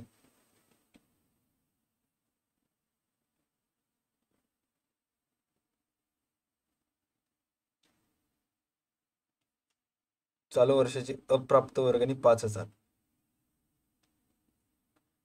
आउटरला लिहून टाका 1,00,000 आणि 5,000ची पोस्टिंग होईल ऍसेट साईडला. 12-13 5,000. राईट. पब्लिक, प्रॉब्लेम कळाला का? क्या बोलते? आता ह्याच्यापेक्षा आणखी कसं एक्सप्लेन करू शकतात यार? हे जे सेम एक्सप्लेनेशन आहे ना, मी माझ्या ऑफलाईन क्लासमध्ये देतो. फरक फक्त एवढंच आहे की तिथे शब्द वापरताना सेमी इंग्लिश शब्द वापरतो, म्हणजे advance, pre received, subscription, current year, last year, next year. बाकी सगळे शब्द जर मराठीमधूनच असतात. आले, पैसे प्राप्त झाले तर रिसिव्ड. बट मी ह्या व्हिडिओची लिंक सेव्ह करतो. जर माझ्या क्लासमध्ये कोणाला कळत नसेल तर मग त्यांना हे व्हिडिओ दाखवतो प्युअर मराठीतून. मराठीतून वर्गणी बिरगणी आली की थडगार पडते, बरोबर इंग्लिश म्हणून अभ्यास करते. All right, great. वरूनच जाईल की. डोक्याच्या वरून गेलं तरच बरोबर आहे, मग क्लासमध्ये लक्ष देतो. नसतं सर आणखी सोपं सांगते त्या भरोश्यावर राहतात ते. ठीक आहे. हा, बऱ्यापैकी हा गणित आपण कव्हर केलेला आहे. आणखी एखादा एक प्रॉब्लेम याच्याशी रिलेटेड बघूयात, बट त्याचा आन्सर्स तुम्हाला द्यायचे. ओके, तुम्ही सांगायचे की त्याची पोस्टिंग काय काय होईल. आणि वर्गणी समजण्यासाठी हाच गणित सर्वात बेस्ट आहे, कारण ह्याच्यामध्ये सगळेच वर्गणी आहेत. हे सोडून दुसरी तिसरी कोणतीच वर्गणी येत नाही. हेच वर्गणी येईल एक्झाम मध्ये.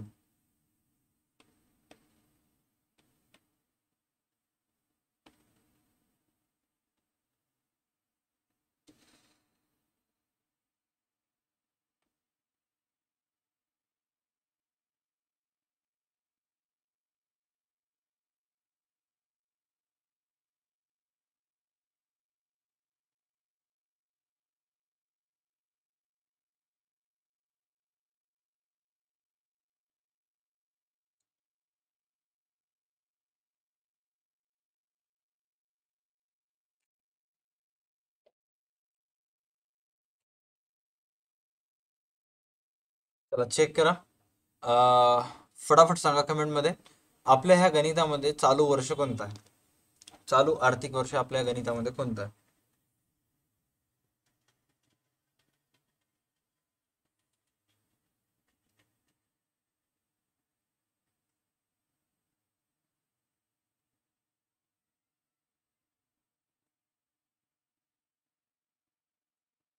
दोन हजार बारा आणि 2013 हा आपल्या या गणितामध्ये चालू वर्ष आहे. बरोबर आहे. हा, कॉलवर कनेक्ट झालेला तुमच्या दोघांना प्रश्न आहे की या गणितामध्ये चालू वर्षाचे फक्त आणि फक्त 2012 आणि 13चे किती रुपये सबस्क्रिप्शन आपण वसूल केलं? 3,30,000. 3,30,000. 3,30,000. या 3,30,000ची नोंद कुठं होईल? उत्पन्न बाजूला. उत्पन्न बाजूला.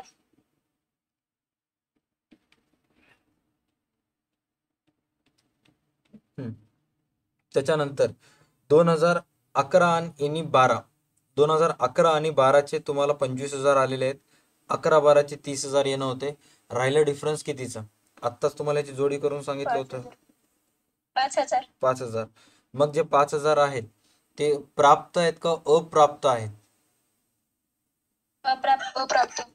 अप्राप्त आहेत. मग अप्राप्त संपत्ती बाजू. संपत्ती बाजूला होईल. अप्राप्त वर्गणी.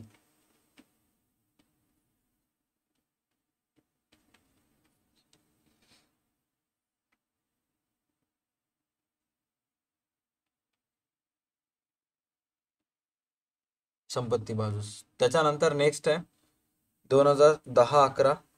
10-11चे 16,000 येणं आलेत.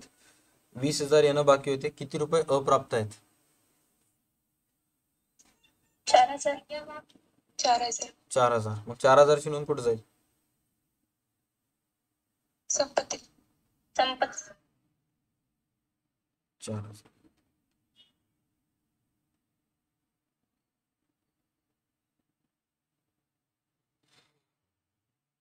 चालू वर्षाचे किती रुपये सेवाभावी संस्थेला पूर्वप्राप्त आहेत?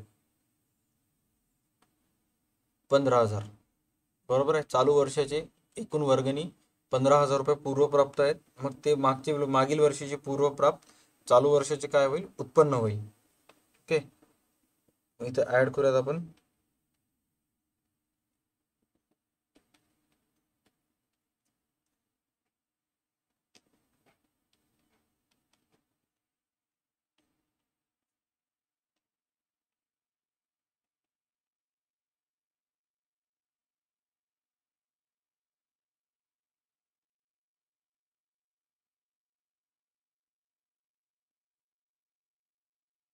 त्याच्यानंतर नेक्स्ट आहे 2012-13 वर्षाचे 22,000 रुपये वर्गणी तुम्हाला चालू वर्षाची येणं बाकी आहे. अदत्त वर्गणी म्हणतात का याला? अप्राप्त वर्गणी. अप्राप्त वर्गणी. सर 3,45,000 यायला पाहिजे. हा, एक सेकंड लिहितो. हा,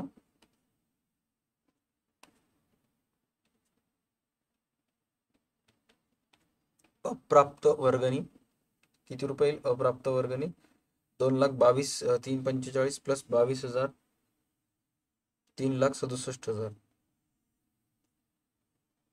3,67,000.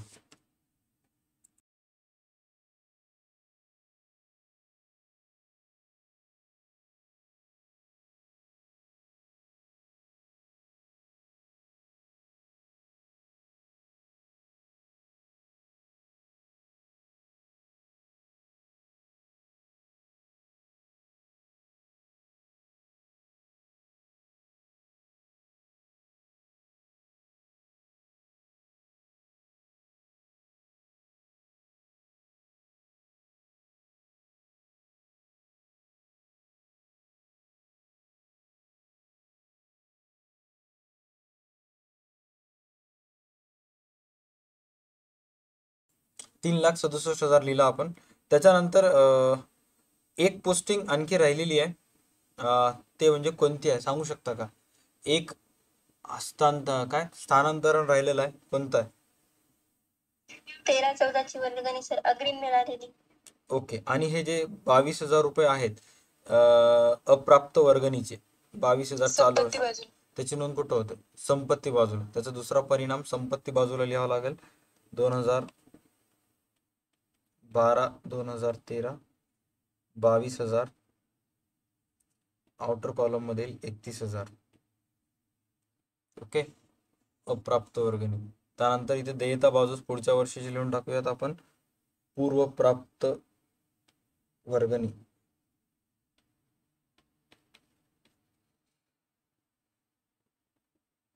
19,000. पूर्वप्राप्त वर्गणी 19,000.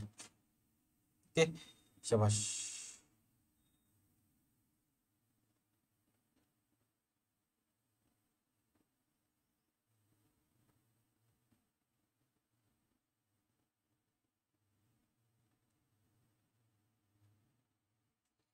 त्याच्यानंतर हे झालं ते प्रॉब्लेम. जेवढे स्टुडंट स्ट्रीम पाहिलेत तुमच्या पुस्तकीतले प्रॉब्लेम्स वगैरे जे अवघड अवघड आहेत त्याला असं मार्क करून ठेवा. लास्ट आणखी एक गणित झाले की मग आपण लगेचच्या लगेच ते प्रॉब्लेम डिस्कस करूया. ओके, आता हे वर्गणीशी रिलेटेड तुम्हाला बऱ्यापैकी माहिती सांगणं झालेलं आहे आणि तुमच्यापैकी मॅक्सिमम जणांना येते सुद्धा. ओके, आता जो नेक्स्ट आहे तो थोडंसं महत्त्वाचं आहे, ज्याच्यामध्ये आपल्याला काय काम करायचं आहे. आय थिंक द गणित हाच असेल. ओके, हां, की वर्षभरामध्ये आपण एखादे एक लेखन सामग्री असेल किंवा एखादा खर्च असेल ते किती रुपयाचा वापर केला, किती रुपये त्या खर्चावर वर्षभरात खर्च केला ते आपल्याला जाणून घ्यायचं. किती रुपयाचा उपभोग घेतला, कन्झ्युम केला ते आपल्याला जाणून घ्यायचं. ओके, तर आता इथं चेक करा. तुम्हाला इथं लेखन सामग्री दिलेलं आहे. लेखन सामग्रीला जर मराठीत सांगायचं असेल तर प्रिंटिंग अँड स्टेशनरी असे म्हणतात. ओके, तर त्याचंच काही सूत्र आहेत जे की एक्झाममध्ये येतात आणि काही ॲडजस्टमेंट आहेत. एक गणित नसून एक ॲडजस्टमेंट आहे जे की मोस्ट ऑफ गणितामध्ये येते. ओके, तर आता सर्वात पहिले शोधन बाजू जर तुम्ही चेक करा, तुम्ही लेखन सामग्रीची जर खरेदी केलेली आहे 7,200 रुपये टाकून त्याच्यावर पैसे खर्च केलेले आहेत. हे जे 7,200 रुपये आहेत हे तुमच्यासाठी कोणतं खर्च आहे? महसुली खर्च आहे का भांडवली खर्च आहे? लेखन सामग्रीची खरेदी 7,200 रुपये तुमच्यासाठी महसुली खर्च आहे का भांडवली खर्च आहे? सर, महसुली खर्च. महसुली खर्च आहे, कारण लेखन सामग्रीवर खर्च केल्यामुळे आपल्याला संपत्तीत वाढ होत नाही, काय दीर्घकाळापर्यंत फायदा भेटत नाही. जसं जसं लेखन सामग्री वापर करत जातं तसं तसं ते कन्झ्युम करत राहतात. बरोबर आहे, त्यामुळे ते महसुली खर्च आहे. तर खर्च बाजूस येऊन आपल्याला तिथे लिहावं लागेल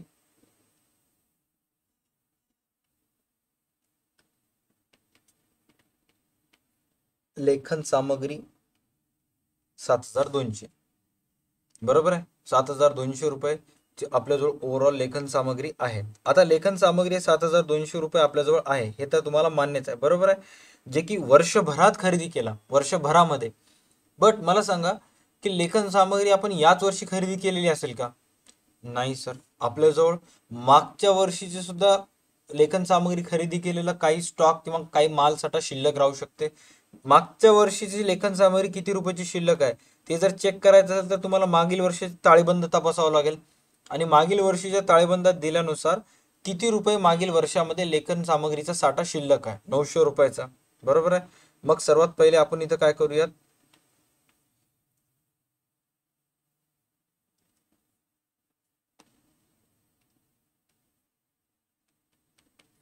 सुरुवातीचा साठा कंसामध्ये लेखन सामग्री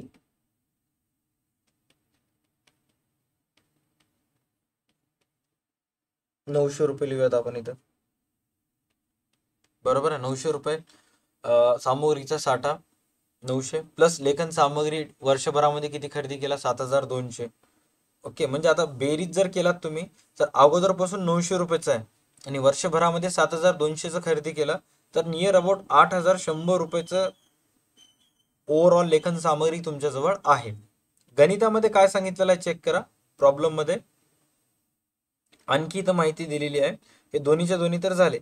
ॲडजस्टमेंटमध्ये दिलेल्या माहितीनुसार 1,200 रुपये लेखन सामग्रीचे तुम्ही देणं बाकी आहात. 1,200 रुपये लेखन सामग्रीचे तुम्ही देणं बाकी आहात. मीन्स वर्षभरामध्ये आणखी तुम्ही at the end of year 1,200 रुपयाची लेखन सामग्री खरेदी केलात, बट त्याचे पैसे तुम्ही दिला नाहीत, जे की तुम्हाला आता द्यावं लागेल. ओके, मग इथं तुम्हाला लिहायचं आहे खर्च बाजूस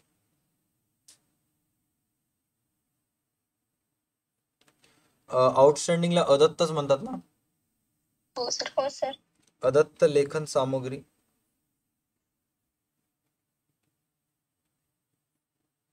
1,200 रुपये. आता हे 1,200 रुपये तुम्ही खर्च केलात, हे 1,200 रुपये तुमच्यासाठी काय पैसे देणं बाकी आहे, म्हणजे संपत्ती असेल का नाही, देयता. देयता असेल. इथे लिहून टाकायचं देयता बाजूस अदत्त लेखन सामग्री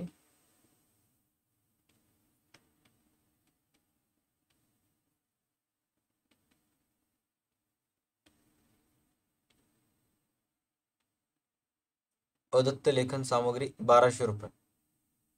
बरोबर आहे, हां. त्याच्यानंतर आता करा बेरीज या सर्वांची की टोटल एकेकाचा अर्थ ₹900 तुमच्याजवळ लेखन सामुग्रीचा मालसाठा होता, बरोबर आहे. ते तुम्हाला कुठं दिसलं?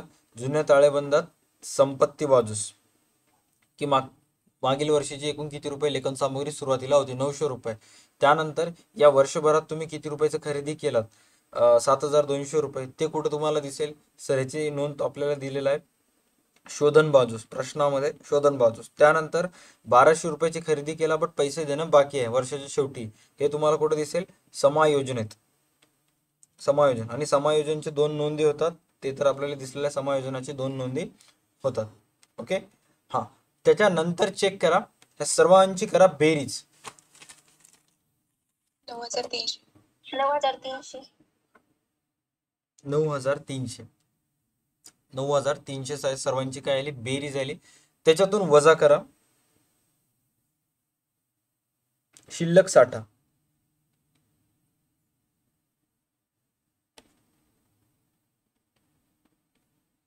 त्याच्यातून वजा करा शिल्लक साठा. किती रुपयाचा लेखन सामुग्रीचा शिल्लक साठा तुमच्याजवळ आहे? शिल्लक साठ्याबद्दल तुम्हाला माहिती दिलेली असते समायोजनेत. समजून घ्यायचं की जर एखाद्या एक्सपेन्सेसचं किंवा एखाद्या खर्चाचं सुरुवातीची रक्कम, शेवटची रक्कम, सुरुवातीचा साठा आणि शेवटचा साठा जर तुम्हाला समायोजनेत दिलेला असेल तर ते तुमच्याकडून इनडायरेक्टली एक्सपेक्ट करत आहेत की वर्षभरामध्ये तुम्ही त्या सामग्रीचा किंवा त्या पर्टिक्युलर एक्सपेन्सेसचा किंवा त्या एखाद्या गोष्टीचा किती रुपयाचा वापर केला आहात. बरोबर आहे. इथं दिलेला आहे, चेक करा की वरील माहितीच्या आधारे चालू वर्षात उपयोगात वापरात आलेल्या म्हणजे किती रुपयाची स्टेशनरी, किती रुपयाचं लेखन सामग्री तुम्ही वापर केला ते तुम्हाला फाइंड आउट करायचं. आता किती सोपं आहे. 9,300चं वर्षभरात तुमच्याजवळ होतं. शिल्लक किती राहिलं? त्यापैकी 1,150चं शिल्लक राहिलं. करायच्यातून वजा 9,300 मधून 1,150 करा मायनस. कमेंट मध्ये सांगा की एक्झॅक्ट किती येईल. 8,150 याले का तुमच्या दोघांचा आन्सर? 8,150. हो सर. 8,150 आलं. मग राहिले किती? 1,150. 1,150 ची नोंद संपत्तीला करून टाकायची.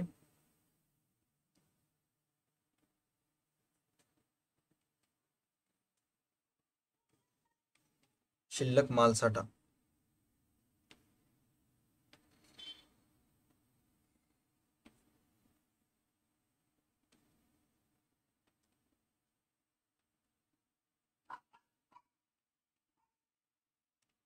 लेखन सामग्रीचा शिल्लक मालसाठा 1,150. राईट. चला फटाफट थम्सअपचा इमोजी शेअर करा क्लिअर झाला असेल तर. ओके. आणि इम्पॉर्टंट होतं, बऱ्यापैकी इम्पॉर्टंट होतं. एक्झामला, परीक्षेस अशाच पद्धतीचे येऊ शकतात. ओके. आणि मोठे मोठे गणित केल्यापेक्षा असे जर छोटे छोटे छोटे जर आपण करत गेलो तर आपण प्लस पॉईंट मध्ये राहू.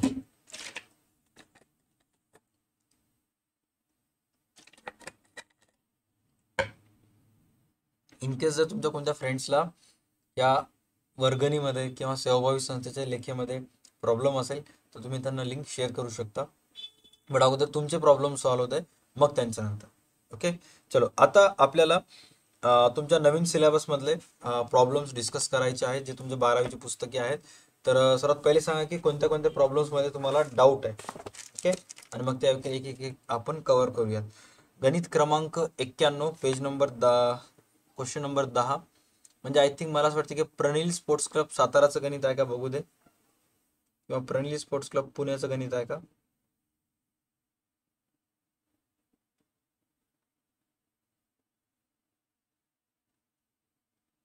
सरस्वती हायस्कूलचे सर. डन. सरस्वती हायस्कूल खेडचा प्रॉब्लेम आहे. नागेश पाटीलची रिक्वेस्ट आली होती की सर 10वं क्वेश्चन घ्या at your service. Saraswati high school Khed संस्थेचं नाव दिलेलं आहे.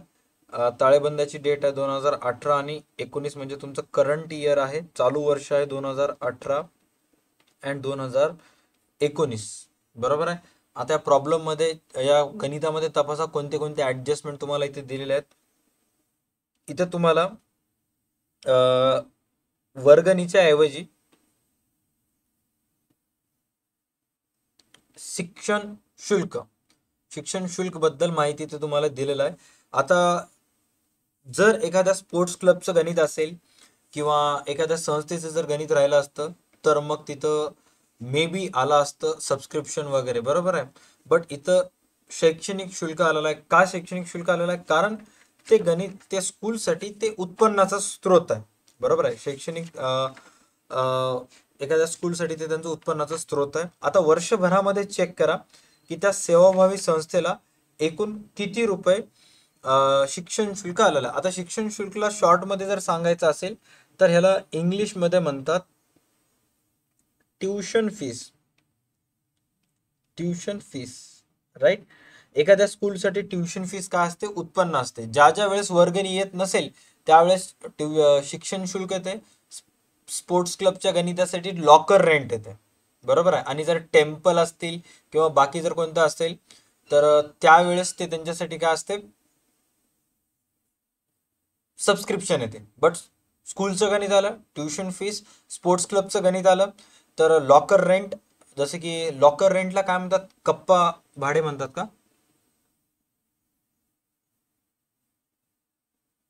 मी कुठं ऐकलं होतं हो सर. कप्पे म्हणतात ना, काहीतरी आपण काल सहकारच्या स्ट्रीम मध्ये आलो ऐकलं होतं. आय थिंक कोणत्या तर बँकेचे कार्यामध्ये कप्प्याची सुविधा पुरविणे किंवा खानची सुविधा सर कार्यालय भाडे पण हो सर. हा हा हा हा.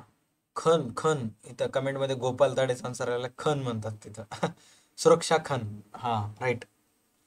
अकाउंटची स्ट्रीम पार्थ डेली आफ्टरनून 2 वाजता असते. राईट. सुरक्षित खन. ओके. जर स्पोर्ट्स क्लबचं गणित आलं तर त्यांच्यासाठी सुरक्षित खन येते. म्हणजे प्रत्येक ठिकाणी वेगवेगळे बट उत्पन्नच. ओके. तर आता इथे शिक्षण शुल्काबद्दल बघा की तुमचं करंट इयर आहे 18-19. ह्या सेवाभावी संस्थेला चालू वर्षाचे किती रुपये आलेले आहेत? शिक्षण शुल्क 1 लाख.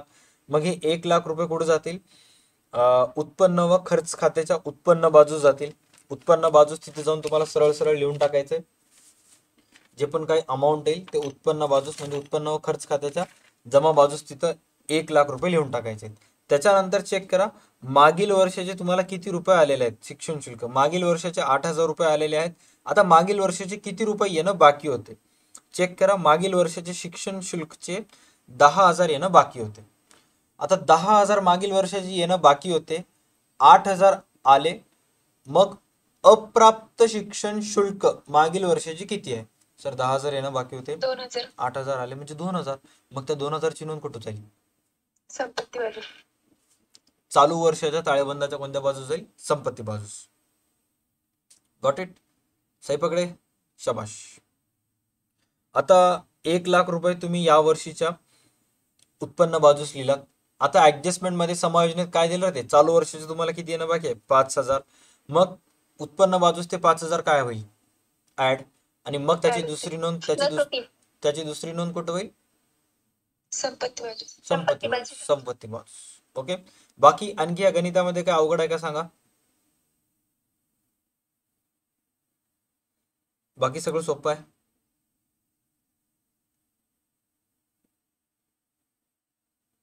चल आणखी कोणतं गणित फटाफट कमेंट मध्ये सांगा. कॉलवर कनेक्ट झालेले स्टुडंट्स तुम्ही सुद्धा सांगू शकता.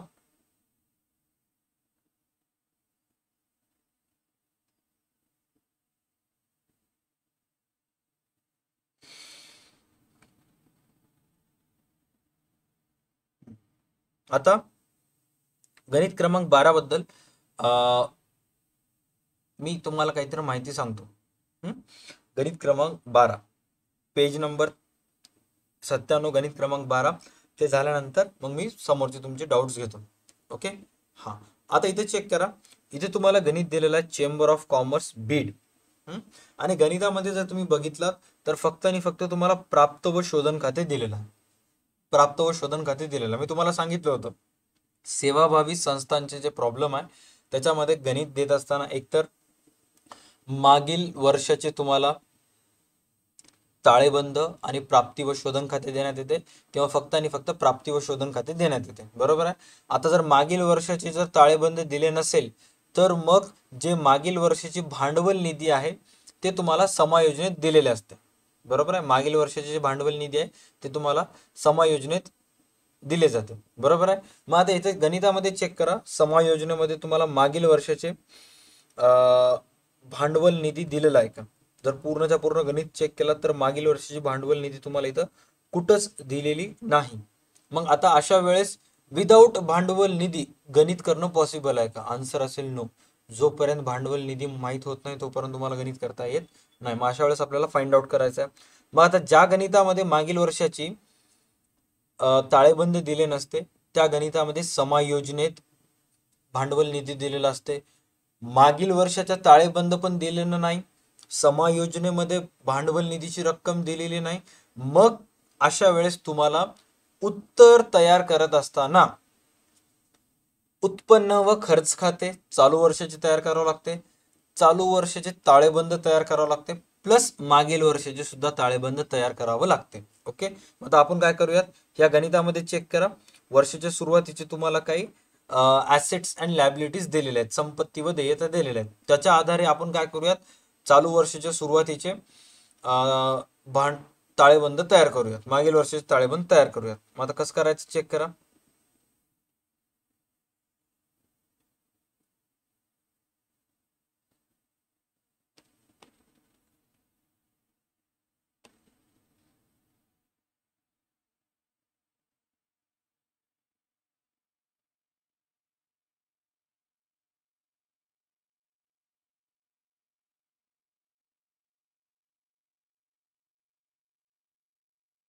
सर्वात पहिले मागील वर्षाची अप्राप्त वर्गणी किती हजार रुपये आहे हे ताळेबंद खात्यात, ताळेबंदाच्या विवरणात संपत्ती बाजूस लिहिला 10,000. यंत्र किती आहे, 50,000.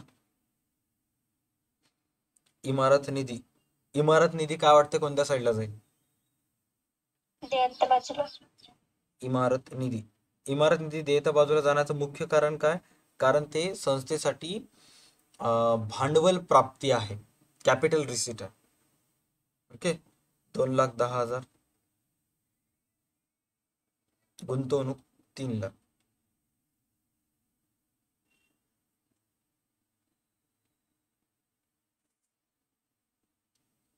मराठी अकाउंट सकाळचा टाइम आहे, मराठी अकाउंट इंग्लिश अकाउंट घ्या म्हणाले सकाळी सर मॉर्निंगला इंग्लिश अकाउंट घ्या. टाइम ठरवलेला आहे, कोणीच कोणाच्या टाइमपासून सॅटिस्फाय नाही. इकॉनॉमिक्स संध्याकाळी तर इकॉनॉमिक्स दुपारी घ्या म्हणाले, इंग्लिश अकाउंट दुपारी आहे तर सकाळी घ्या. मराठी अकाउंट सकाळी येत राहतं, ह्याला कुठं टाकावं. सहकारचा पेपर होऊन जाऊ दे, मग बरोबर आपण टाइम मॅनेजमेंट करूया. सहकारचं झालं की 2 तास वाजतात. चला, हे 3,00,000 रुपये ट्रान्सफर केला. आता त्याच्यानंतर चेक करा, जेव्हा जेव्हा तुम्ही मागील वर्षाचे ताळेबंद तयार करता, वर्षाच्या सुरुवातीचे ताळेबंद तयार करता,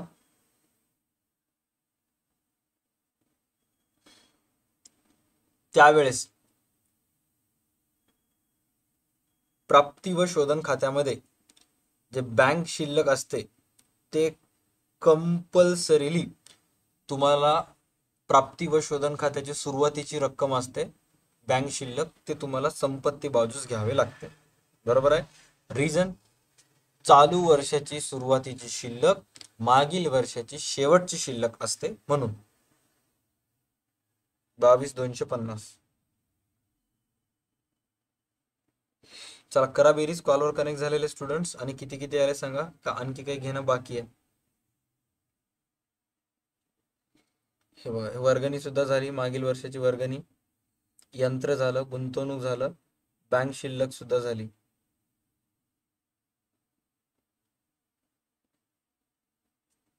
$22,250. करा बेरीज, किती आली सीआर बाजूची बेरीज एक्झॅक्ट.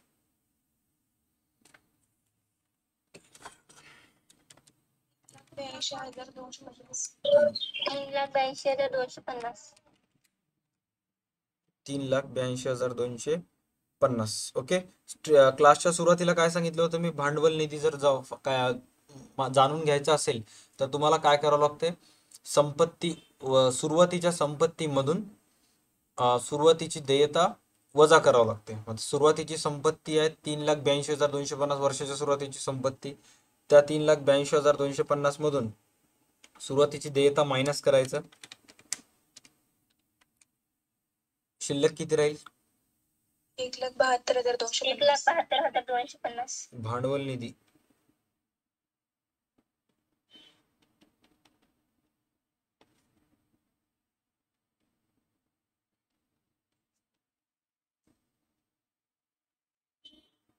1,72,250. 1,72,250. 1,72,250. क्या बोलते पब्लिक? जबराट, काम संपलं. तर अशा पद्धतीने हे सुद्धा तयार करू शकता.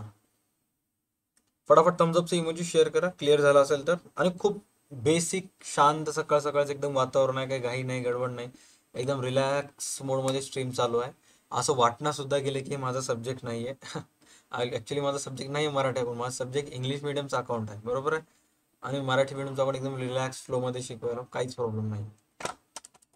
डन. आणखी कोणत्या गणितामध्ये काय अडचण आहे ते सांगा, मग आपण क्लिअर करूयात. आणि फक्त पुस्तकातलेच प्रॉब्लेम करून जा.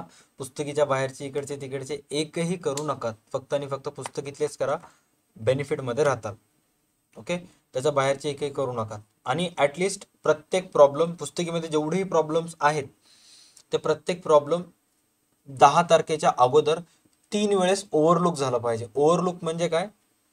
प्रॉब्लेम बघितणे घेणे. चला, ही ॲडजस्टमेंट मला येते.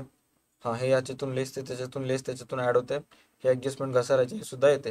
ही ॲडजस्टमेंट थोडंसं डाऊटफुल वाटत असेल तर मग ह्याला असं टिक मार्क करायचं, स्टार मार्क करायचं आणि चेक करायचं प्रॉब्लेममध्ये कुठं कुठं त्याची पोस्टिंग दिलेली आहे आणि पक्क कव्हर करायचं. प्रत्येक प्रॉब्लेम 3 वेळेस कव्हर झाले पाहिजे. आता फक्त प्रॉब्लेम तपासून काय होईल का नाही, तुम्हाला रायटिंग स्पीड पण मेंटेन करावं लागेल. तर आपल्या DA2 अकॅडमीच्या यूट्यूब चॅनलवर मी जस्ट काल परवा एक व्हिडिओ टाकला होता, जे की तुम्ही जर पुढच्या वर्षीचे स्टुडंट असाल तर तुम्हाला ते आपल्या चॅनलवर दिसेल. इथे चेक करू शकता, मी तुम्हाला सांगतो.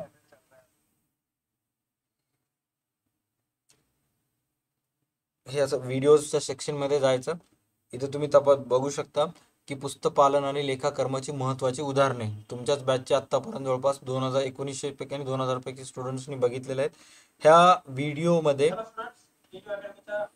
ह्या व्हिडिओमध्ये जे जे महत्त्वाचे प्रॉब्लेम नंबर सांगितलेले आहेत ते सगळेचे सगळे प्रॉब्लेम्स तुम्हाला करायचे. जसं की आता बघा, नफा न कमवणाऱ्या संस्थांची खातीबद्दल तुम्हाला पूर्णच्या पूर्ण प्रॉब्लेम्स जे जे सांगितलेले आहेत ते पूर्णच्या पूर्ण तुम्हाला करायचे आहेत, बरोबर आहे. आणि जेवढेही मराठी मीडियमचे स्टुडंट्स हा व्हिडिओ पाहत आहेत, ह्या व्हिडिओच्या तुम्ही चॅनलला जर गेलात असं तर तुम्हाला ते व्हिडिओ चालू असलेला दिसेल लाईव्ह, बरोबर आहे, जे की आता तुम्ही पाहिलात.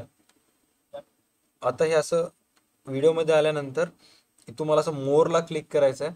मोरला क्लिक केल्यानंतर डिस्क्रिप्शन ओपन होईल. डिस्क्रिप्शनमध्ये सगळे तुम्हाला टेस्ट लिंक दिसायले. टेस्ट लिंकवर जर क्लिक केला तर तुम्हाला त्या पर्टिक्युलर प्रॉब्लेम्सचे मराठीतून वस्तुनिष्ठ प्रश्न सॉल्व्ह करता येतील. DA2 अकॅडमीच्या ॲप्लिकेशनवर क्लिक केला तर डायरेक्ट ॲप्लिकेशनवर रिडायरेक्ट होता आणि मग ह्या चॅप्टरचे जेवढेही वस्तुनिष्ठ प्रश्न आहेत ते तुम्हाला त्याच्यावर सॉल्व्ह करता येतील. Okay, great. एवढंच. सर आणखी एक रिक्वेस्ट आलेला आहे, सर 13 उदाहरणं 99 पेज, त्यातील 2018 आणि 19 खर्च.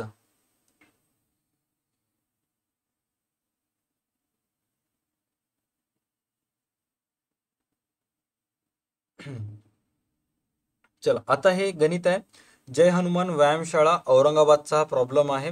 जय हनुमान शाळा औरंगाबादच्या प्रॉब्लेममध्ये जर तुम्ही असं इथं एक्सपेंडिचर साईडला शोधन बाजूस बघताल तर तिथं मागील वर्षाचा तुम्हाला खर्च दिलेला आहे 25,000, बरोबर आहे. तर जेव्हा केव्हाही सेवाभावी संस्था चालू वर्षाचा खर्च करते, जेव्हा केव्हाही सेवाभावी संस्था चालू वर्षाचा खर्च करते त्यावेळेस त्याची नोंद उत्पन्न व खर्च खात्याच्या खर्चा बाजूस होते, बरोबर आहे. बट जेव्हा सेवाभावी संस्था मागील वर्षाचे पैसे देते त्यावेळेस त्याची नोंद कुठंच होत नाही. त्यावेळेस त्याची नोंद कुठंच होत नाही. सर मग कोणत्या सिच्युएशन मध्ये त्याची नोंद होते? तर जेव्हा केव्हा तुम्हाला मागील वर्षाचे ताळेबंद तुम्हाला असं प्रश्नामध्ये दिलेला असेल आणि मागील वर्षाच्या ताळेबंदाच्या देयते बाजूस अदत्त खर्च, मागील वर्षाच्या ताळेबंदाच्या देयते बाजूस अदत्त खर्च म्हणून दिलेला असेल 50,000 किंवा 30,000, मागील वर्षाच्या ताळेबंदाच्या देयते बाजूस अदत्त खर्च म्हणून 30,000 दिलेला असेल तर त्या 30,000 पैकी तुम्ही किती रुपये दिलात? सर 30,000 पैकी आपण 25,000 रुपये दिलोत. मग मला सांगा, कॉलवर कनेक्ट झालेले स्टुडंट्स, तुम्हाला प्रश्नामध्ये मागील वर्षाचा ताळेबंद दिलेला आहे आणि त्या ताळेबंदामध्ये 30,000 रुपये अदत्त खर्च दिलेला आहे मागील वर्षाचं 18-19, आणि त्या 18-19 30 पैकी 25 तुम्ही पेड केला तर शिल्लक किती रुपये राहतात? 5,000. 5,000 5,000. हा 5,000 शिल्लक राहतात. मग त्या 5,000ची पोस्टिंग कुठं होईल? देयता बाजूला. देयता बाजूला. देयता बाजूला, राईट. आता सांगा मला त्या ह्या गणितामध्ये मागील वर्षाचं अदत्त खर्च दिलेला आहे का? सर मागील वर्षाचा अदत्त खर्च तर दिलेला नाहीये. मग त्या 2500 पोस्टिंग होईल का? कुठंच करायचं नाही. रिलॅक्स, 2500 पोस्टिंग कुठंच होणार नाही. हा बट हा जर 25,000 खर्च चालू वर्षाचा राहिला असता तर मग 101% चालू वर्षाचा उत्पन्न खर्च खात्याच्या खर्च बाजूस गेलेला असता, बरोबर आहे. बट आता हे कुठंच जाणार नाही, इग्नोर करायचं त्याला.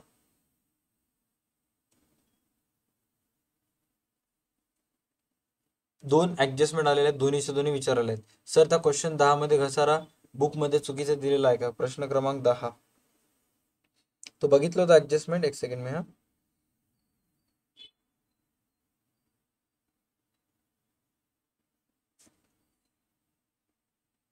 आता घसारा काढायची सोपी टेक्निक आहे. सर्वात पहिले चेक करा सुरुवातीला कशा कशावर तुम्हाला घसारा काढा म्हणलेला आहे.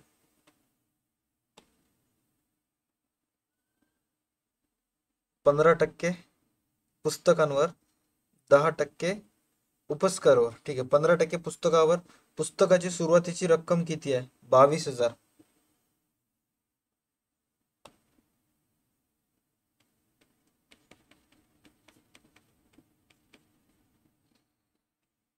वर 15%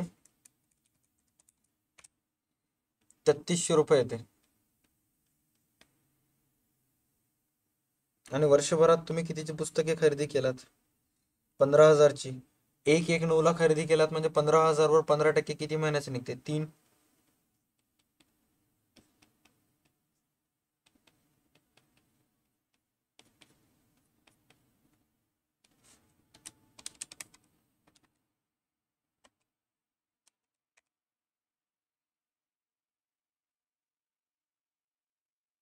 $562.5 राऊंड ऑफ करून हे घेतलं आपण 563. 3300 प्लस 563, 3863. 3863 तुमचं आलं का? 3863 कॉलवर.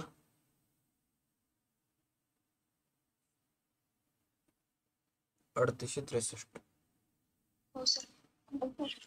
562.5 आलं होतं, त्याला राऊंड ऑफ करून 563 घ्यावं लागते ना आपल्याला. Okay right. हा. हा आता पुस्तकामध्ये काय केलेलं आहे? कमी केलेलं आहे. रूल आहे आता 100 आउट ऑफ 95 स्टुडंट्स 0.5 आले की त्याच्यामध्ये एक ऍड करतात आणि 5 स्टुडंट्स लेस करतात. ओके, दोन्ही रूल बरोबर आहेत, ऍड लेस करू शकता. But majority of students 95% of students point मध्ये आन्सर आले की 0.5 आले की एक ऍड करतात. त्यामुळं असं वाटतं की चुकलं की काय. बरोबर आहे, पुस्तकीतलं पण बरोबर आहे. बट मला असं वाटतं की तुम्ही 563च लिहा जे पुस्तकात दिलेलं आहे ते. ओके, फर्निचरवरचं पण बरोबर आहे. चला, आणखी दुसरे काही गोष्टी आहेत का? आणखी कोणते कोणते प्रॉब्लेम्स आहेत त्याच्यामध्ये तुम्हाला अवघड जाते ते फटाफट सांगा, आपण कव्हर करूया. ओके, पुस्तकीच्या बॅक साईडला भरपूर सारे प्रॉब्लेम्स आहेत. तर प्रात्यक्षिक शेवटचा प्रॉब्लेम आहे थोडस. लातूरचं का? हा, शेवटी एकदम हा सांगतो ना. सोडवलेल्या मध्ये. एक सेकंड हा. अरे अरे, तर ऍडमिशन चालू झाले. तर त्यामध्ये वर्गणीची खूप सारी म्हणजे माहिती आहे त्याच्यामध्ये. Vivekananda charitable hospital Latur. ते नाही सर, सोडवलेलं याच्यामध्ये. अच्छा, सोडविलेला प्रॉब्लेम मधलं लास्ट का?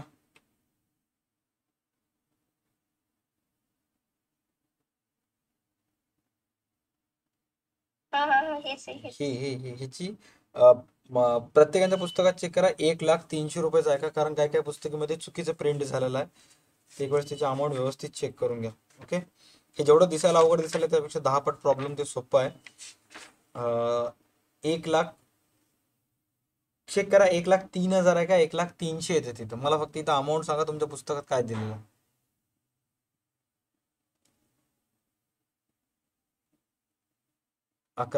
1,13. कमेंट मध्ये ये मराठी में भी होता है क्या? यस, यही तो मराठी में होता है. सबसे पहले तो यही आया था, बाद में इंग्लिश वाला आया था.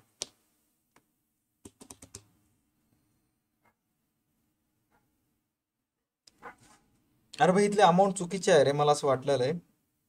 पुस्तकात चेक करा, 1,03,000 आहे का माझ्या पुस्तकात? English मिडियमचा 1,03,000 sir. 1,03,000 आहे ना? हो. मराठी मीडियमच्या अकाउंटच्या पुस्तकात बघूयात थांबा. ओके, काल परवाच काढलेले आहे, कालच झालं होतं तिकडे 2 दिवसाखाली.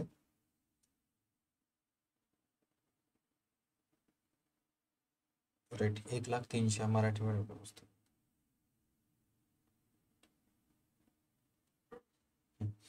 चला आता चेक करा, तुम्हाला सोपी टेक्निक सांगतो.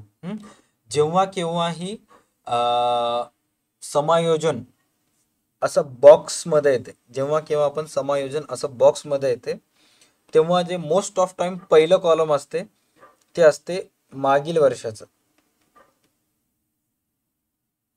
जेव्हा केव्हा आपण समायोजन मध्ये असं कॉलम येते, पहिलं कॉलम असते मागील वर्षाचं, दुसरं कॉलम असते चालू वर्षाचं. आता ज्यांना काहीच आहे ना त्यांच्यासाठी चालू आहे. ओके, ज्यांना काहीच आहे ना त्यांच्यासाठी चालू आहे. त्यानंतर हे जे पहिलं तुम्हाला दिलेलं असते हे अप्राप्त सबस्क्रिप्शन बद्दल दिलेलं असते. राईट, तर हे अशी जी लाईन जाते वरून खाली चालले बघा, पहिल्या याच्यापासून असं खाली, हे होणार लेस, हे दोन्ही अमाऊंट होणार लेस, आणि जसं खालून वर जात आहे हे दोन होणार अमाऊंट ऍड. हे पहिलं त्याचे निंजा टेक्निक. ओके, म्हणजे हे दोन होणार लेस कारण हे वरून खाली जात आहेत, घसरत आहेत, कमी होत आहेत, त्यामुळे दोन होणार लेस. आणि हे दो खालून वर जात आहेत सबस्क्रिप्शन वर्गणी, हे दोन होणार ऍड. Got it? पहिली निंजा टेक्निक कळाली. हां, दुसरी निंजा टेक्निक, ह्या दोन जे दुसऱ्या कॉलम मध्ये सबस्क्रिप्शन असते, वर्गणी असते, दुसऱ्या कॉलम मध्ये जे वर्गणी दिलेली असते त्याच दोन्हीची सेकंड पोस्टिंग होते, त्याच दोन्हीची सेकंड पोस्टिंग होते. कळालं? काही प्रॉब्लेम नाही ना याच्यामध्ये? हे निंजा टेक्निक झाली. म्हणजे ज्याला काहीच आहे ना त्याच्यासाठी, हे वरून दोन हे होणार लेस, खालून दोन होणार ऍड, आणि जे दुसऱ्या कॉलम मध्ये आहेत त्याची दुसरी पोस्टिंग होणार. ओके, आणि मी काय केलं होतं माहिती आहे का, माझ्या ऑफलाईन क्लासला अशी मेथड सांगलो होतो, आणि मग सगळ्यांनी ते लक्षात ठेवले, पक्क एकदम जबरदस्त लक्षात ठेवले. बसवराजचीच बॅच होती म्हणून बसवराजच मार खाल्ला होता. आणि त्याच्यासोबतचे 4-5 मित्र मार खाल्ले होते. आणि मग असंच त्यांनी पण असंच पाठ केले, हे दोन लेस, हे दोन ऍड, आणि मग ह्या दोन्हीची दुसरी पोस्टिंग केली. ओके, आणि जे अगोदर सांगितलं होतं, जे पहिलं येते ते ॲसेटला जाते आणि जे दुसरं येते ते लॅबिलिटीज जाते, म्हणजे दुसऱ्याची जे पोस्टिंग होते त्याला लॅबिलिटीजला होते. आणि मग बरोबर असं त्यांनी पाठ करून टाकले, रट्टा मारून पाठ केले. आणि मग एक्झामला देताना काय केलं माहिती आहे का, इकडचं कॉलम डीटीपी करताना इकडचं कॉलम इकडे घेतलं आणि इकडचं कॉलम रातोरात इकडे चेंज करून टाकलं. आता त्यांनी खालून वर जाणार ऍड, वरून खाली जाणार लेस करत बसले. आणि मग जेव्हा पेपर झाल्यानंतर त्यांना कळालं की सर इकडचं कॉलम इकडे, इकडचं कॉलम इकडे तयार केलेत. दुसरे 2 दिवस क्लासला झाले नाही, कारण पेपर चेक केल्यानंतर मारतो ना मी, शिवा वगैरे देतो ना. मग नंतर आले, सॉरी सर आता पुढच्या वेळेस करणार, चांगला अभ्यास करून येतात. मी त्यांना म्हणलं की रट्टा मारू नका, ते लास्ट मोमेंटची स्कीम आहे, तसं करू नका. जर येणं गेलं तर तसं करा, बट कन्सेप्ट क्लिअर करा. ओके, तुम्हाला पण आता बऱ्यापैकी कळालं असेल की कशा मेथड वगैरे यूज करायचं ते. बट शॉर्टमध्ये सांगतो की वर्षभरात तुम्हाला वर्गणी आलेला आहे 1,03,000. आता इथे जर तुम्ही ऑब्झर्व करताल तर वर्गणी तुम्हाला 1,03,000 दिलेला आहे. हे फक्त चालू वर्षाची वर्गणी आहे, बरोबर आहे, फक्त चालू वर्षाची आहे. म्हणजे ओव्हरऑल वर्गणी आहे,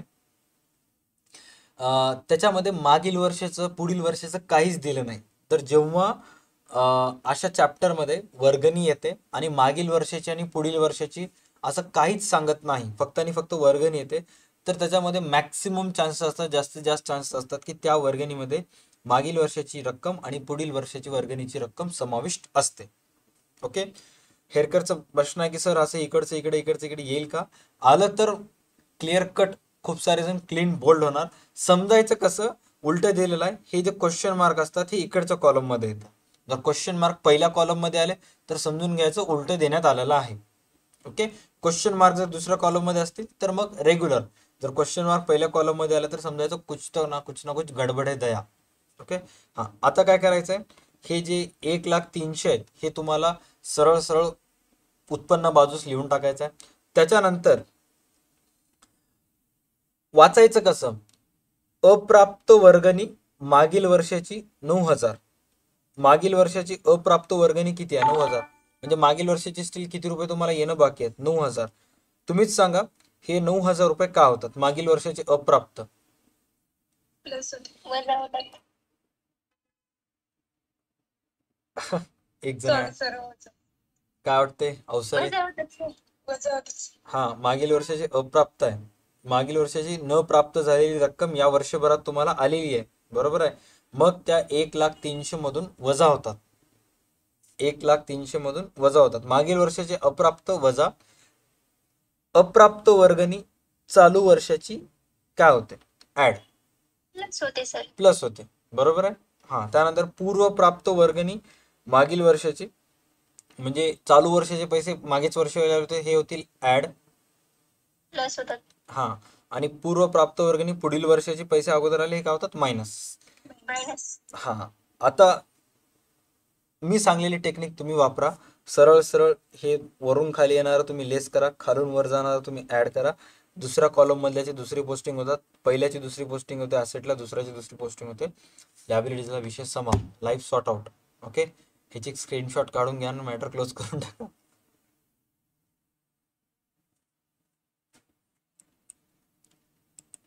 चला नेक्स्ट आणखी कोणती ऍडजस्टमेंट असेल तर सांगा फटाफट, मग आपण ते सॉर्ट आउट करूयात, सॉल्व्ह करूयात. 10 मिनिट राहिलेले आहेत स्ट्रीमसाठी, त्याच्यानंतर होईल पब्लिक स्ट्रीम एंड. कारण 10 वाजता ऑफलाईन बॅच आहे मला. 10 ते 11 ऑफलाईन बॅच संपल्यानंतर लगेच 11 वाजता सहकारचा आहे. सहकारमध्ये आज पत्रलेखन आहे मराठीमधून. ऑब्जेक्टिव्ह घ्या मग सर 10 मिनिटं. ऑब्जेक्टिव्ह सिस्टीम घेऊ ना आपण निवांत. गणित महत्वाचे आहेत. ऑब्जेक्टिव्ह साठी मी त्यांना आता सांगितलं ना, वस्तुनिष्ठ प्रश्नासाठी ह्या चॅप्टरच्या डिस्क्रिप्शन मध्ये तुम्हाला टेस्ट लिंक दिलेली आहे, त्याच्यावर क्लिक करून वस्तुनिष्ठ प्रश्न दिलेले आहे त्याच्यावर क्लिक करून तुम्ही ऑब्जेक्टिव्ह वगैरे सॉल्व्ह करू शकता ऍप्लिकेशन. जे पण तुमचे क्वेश्चन चालतंय असतील सर. फटाफट कमेंट करा. सर ज्युनियर कॉलेजचा 103 पेज नंबर.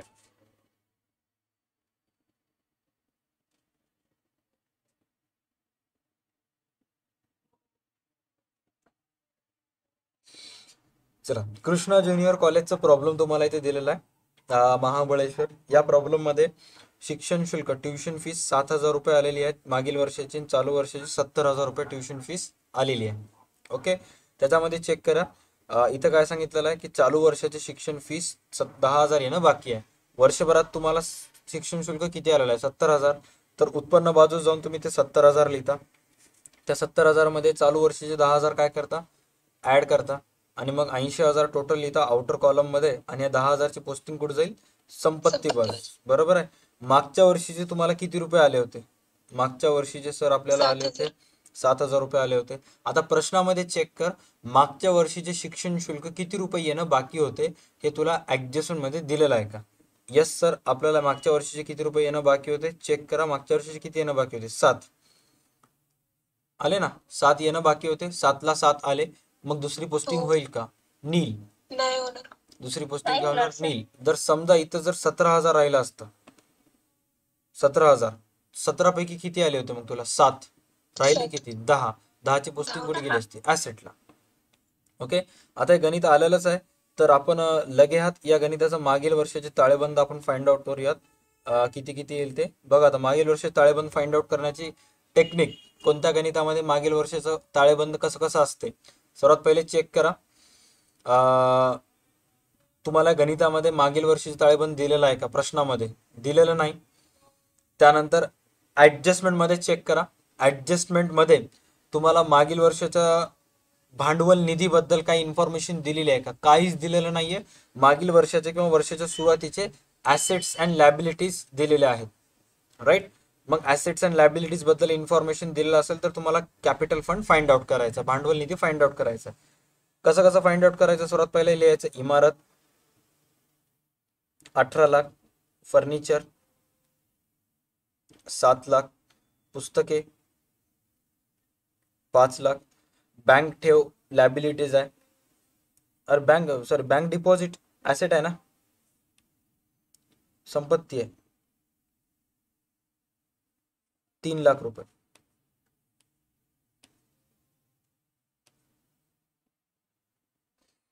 त्यानंतर शिक्षण शुल्क बाकी 7,000, ओव्हरड्राफ्ट 28,500, ओव्हरड्राफ्ट 28,500. आणि एक गोष्ट अवसर आहे, आणखी ऍसेट साईडला येते, संपत्ती बाजूला येते. कोणती गोष्ट?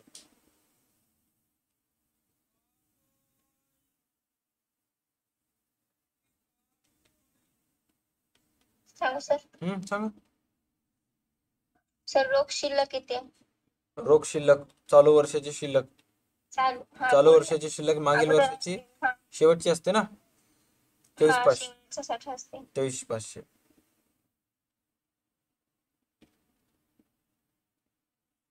23,500 डन. आणखी काही एक्सपेन्सेस वगैरे पेड केला का चेक करा. मागील वर्षाचे जर काही खर्च केला असाल तुम्ही तर ते पेमेंट शोधनला देण्यात येते. त्याच्यावरून तुम्हाला इथं देत बाजूस करावं लागते, कारण मागील वर्षी ते अदत्त असते. चला आता ऍसेटची बेरीज मधून लॅबिलिटीज मायनस करा, संपत्तीच्या बेरीज मधून देयता मायनस करा, येऊन जाईल. रोहन काटकर सकाळी सकाळी याला टाइमपास सुचलेला आहे. इंग्लिशमध्ये दिलेलं आहे तिथे चेक कर. पिन कमेंटमध्ये 12th NPO इंग्लिश दिलेलं आहे. आता एक जरी तुझं युट्यूबचं सिम्बॉलचं कमेंट आलं की चॅनलवरून ब्लॉक होऊन जाशील, एक जरी आलं तर. हा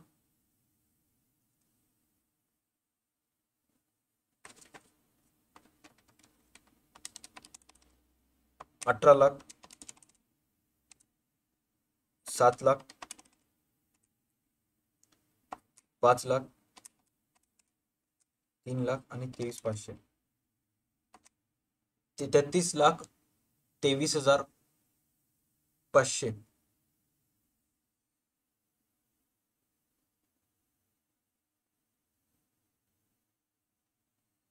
मग इकडची बेरीज सांगा ना, ऍसेटची बेरीज किती आली?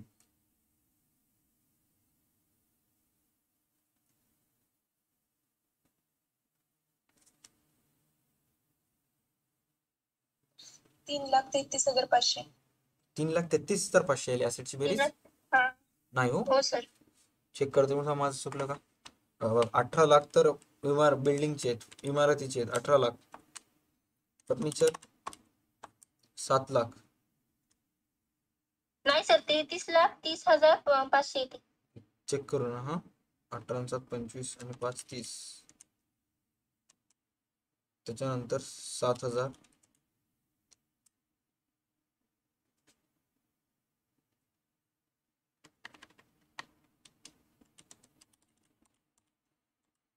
सर भांडवल निधी 33,02,000 येते सर. चेक करूया ना. 30,30,500 बरोबर ना?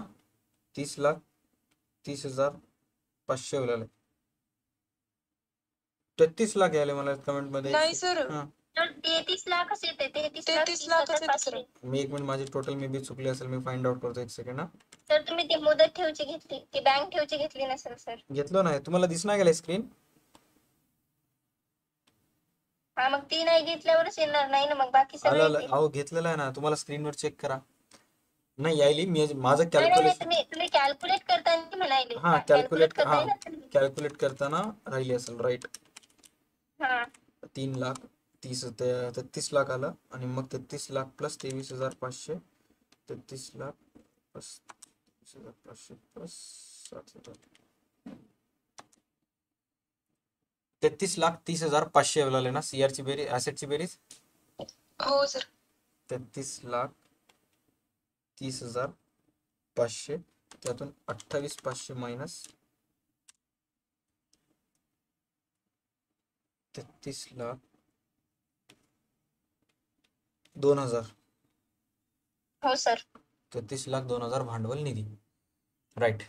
एकदम व्यवस्थित कार्यक्रम झालेला आहे भांडवल निधीचा, व्यवस्थित आपण फाइंड आउट केला.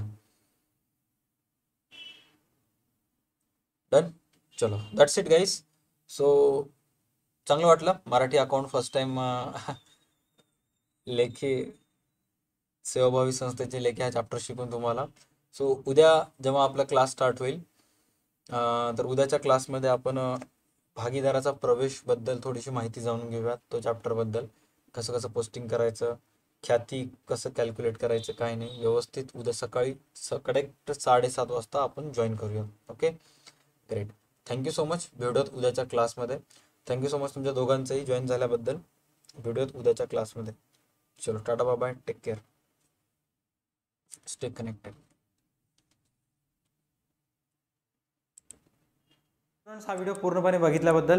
तुम्ही जर 12वी कॉमर्स महाराष्ट्र बोर्डातून यावर्षी एक्झाम देणार असाल तर तुम्ही लक्ष बॅच जॉईन करू शकता. ज्या बॅचमध्ये तुम्हाला 12वीचं complete account free of cost शिकवण्यात येणार आहे. लक्ष बॅच जॉईन करण्यासाठी व्हिडिओच्या डिस्क्रिप्शनमध्ये DA2 अकॅडमीच्या ॲप्लिकेशनची लिंक दिलेली आहे. तिथून तुम्ही ते ॲप डाउनलोड करू शकता. ॲप डाउनलोड केल्यानंतर तुम्हाला बॅचेस सेक्शनमध्ये जायचं आहे. तिथे गेल्यानंतर तुम्हाला बॅच कोड लक्ष 23 हा तिथं इन्सर्ट करायचा. स्क्रीनवर सक्सेस म्हणून एक छोटंसं ब्लिंक म्हणून नोटिफिकेशन येईल. त्यानंतर तुम्ही त्या बॅचमध्ये ॲड होऊ शकता. आणि आत्तापर्यंत जेवढेही चॅप्टर्स कंप्लीट झालेले आहेत, partnership, final account, not for profit concern, bills of exchange, death of partner, admission of partner, सगळेचे सगळे चॅप्टरचे व्हिडिओज तुम्ही फ्री ऑफ कॉस्ट पाहू शकता. आजच्या व्हिडिओसाठी भेटूयात नेक्स्ट क्लासमध्ये. Stay connected.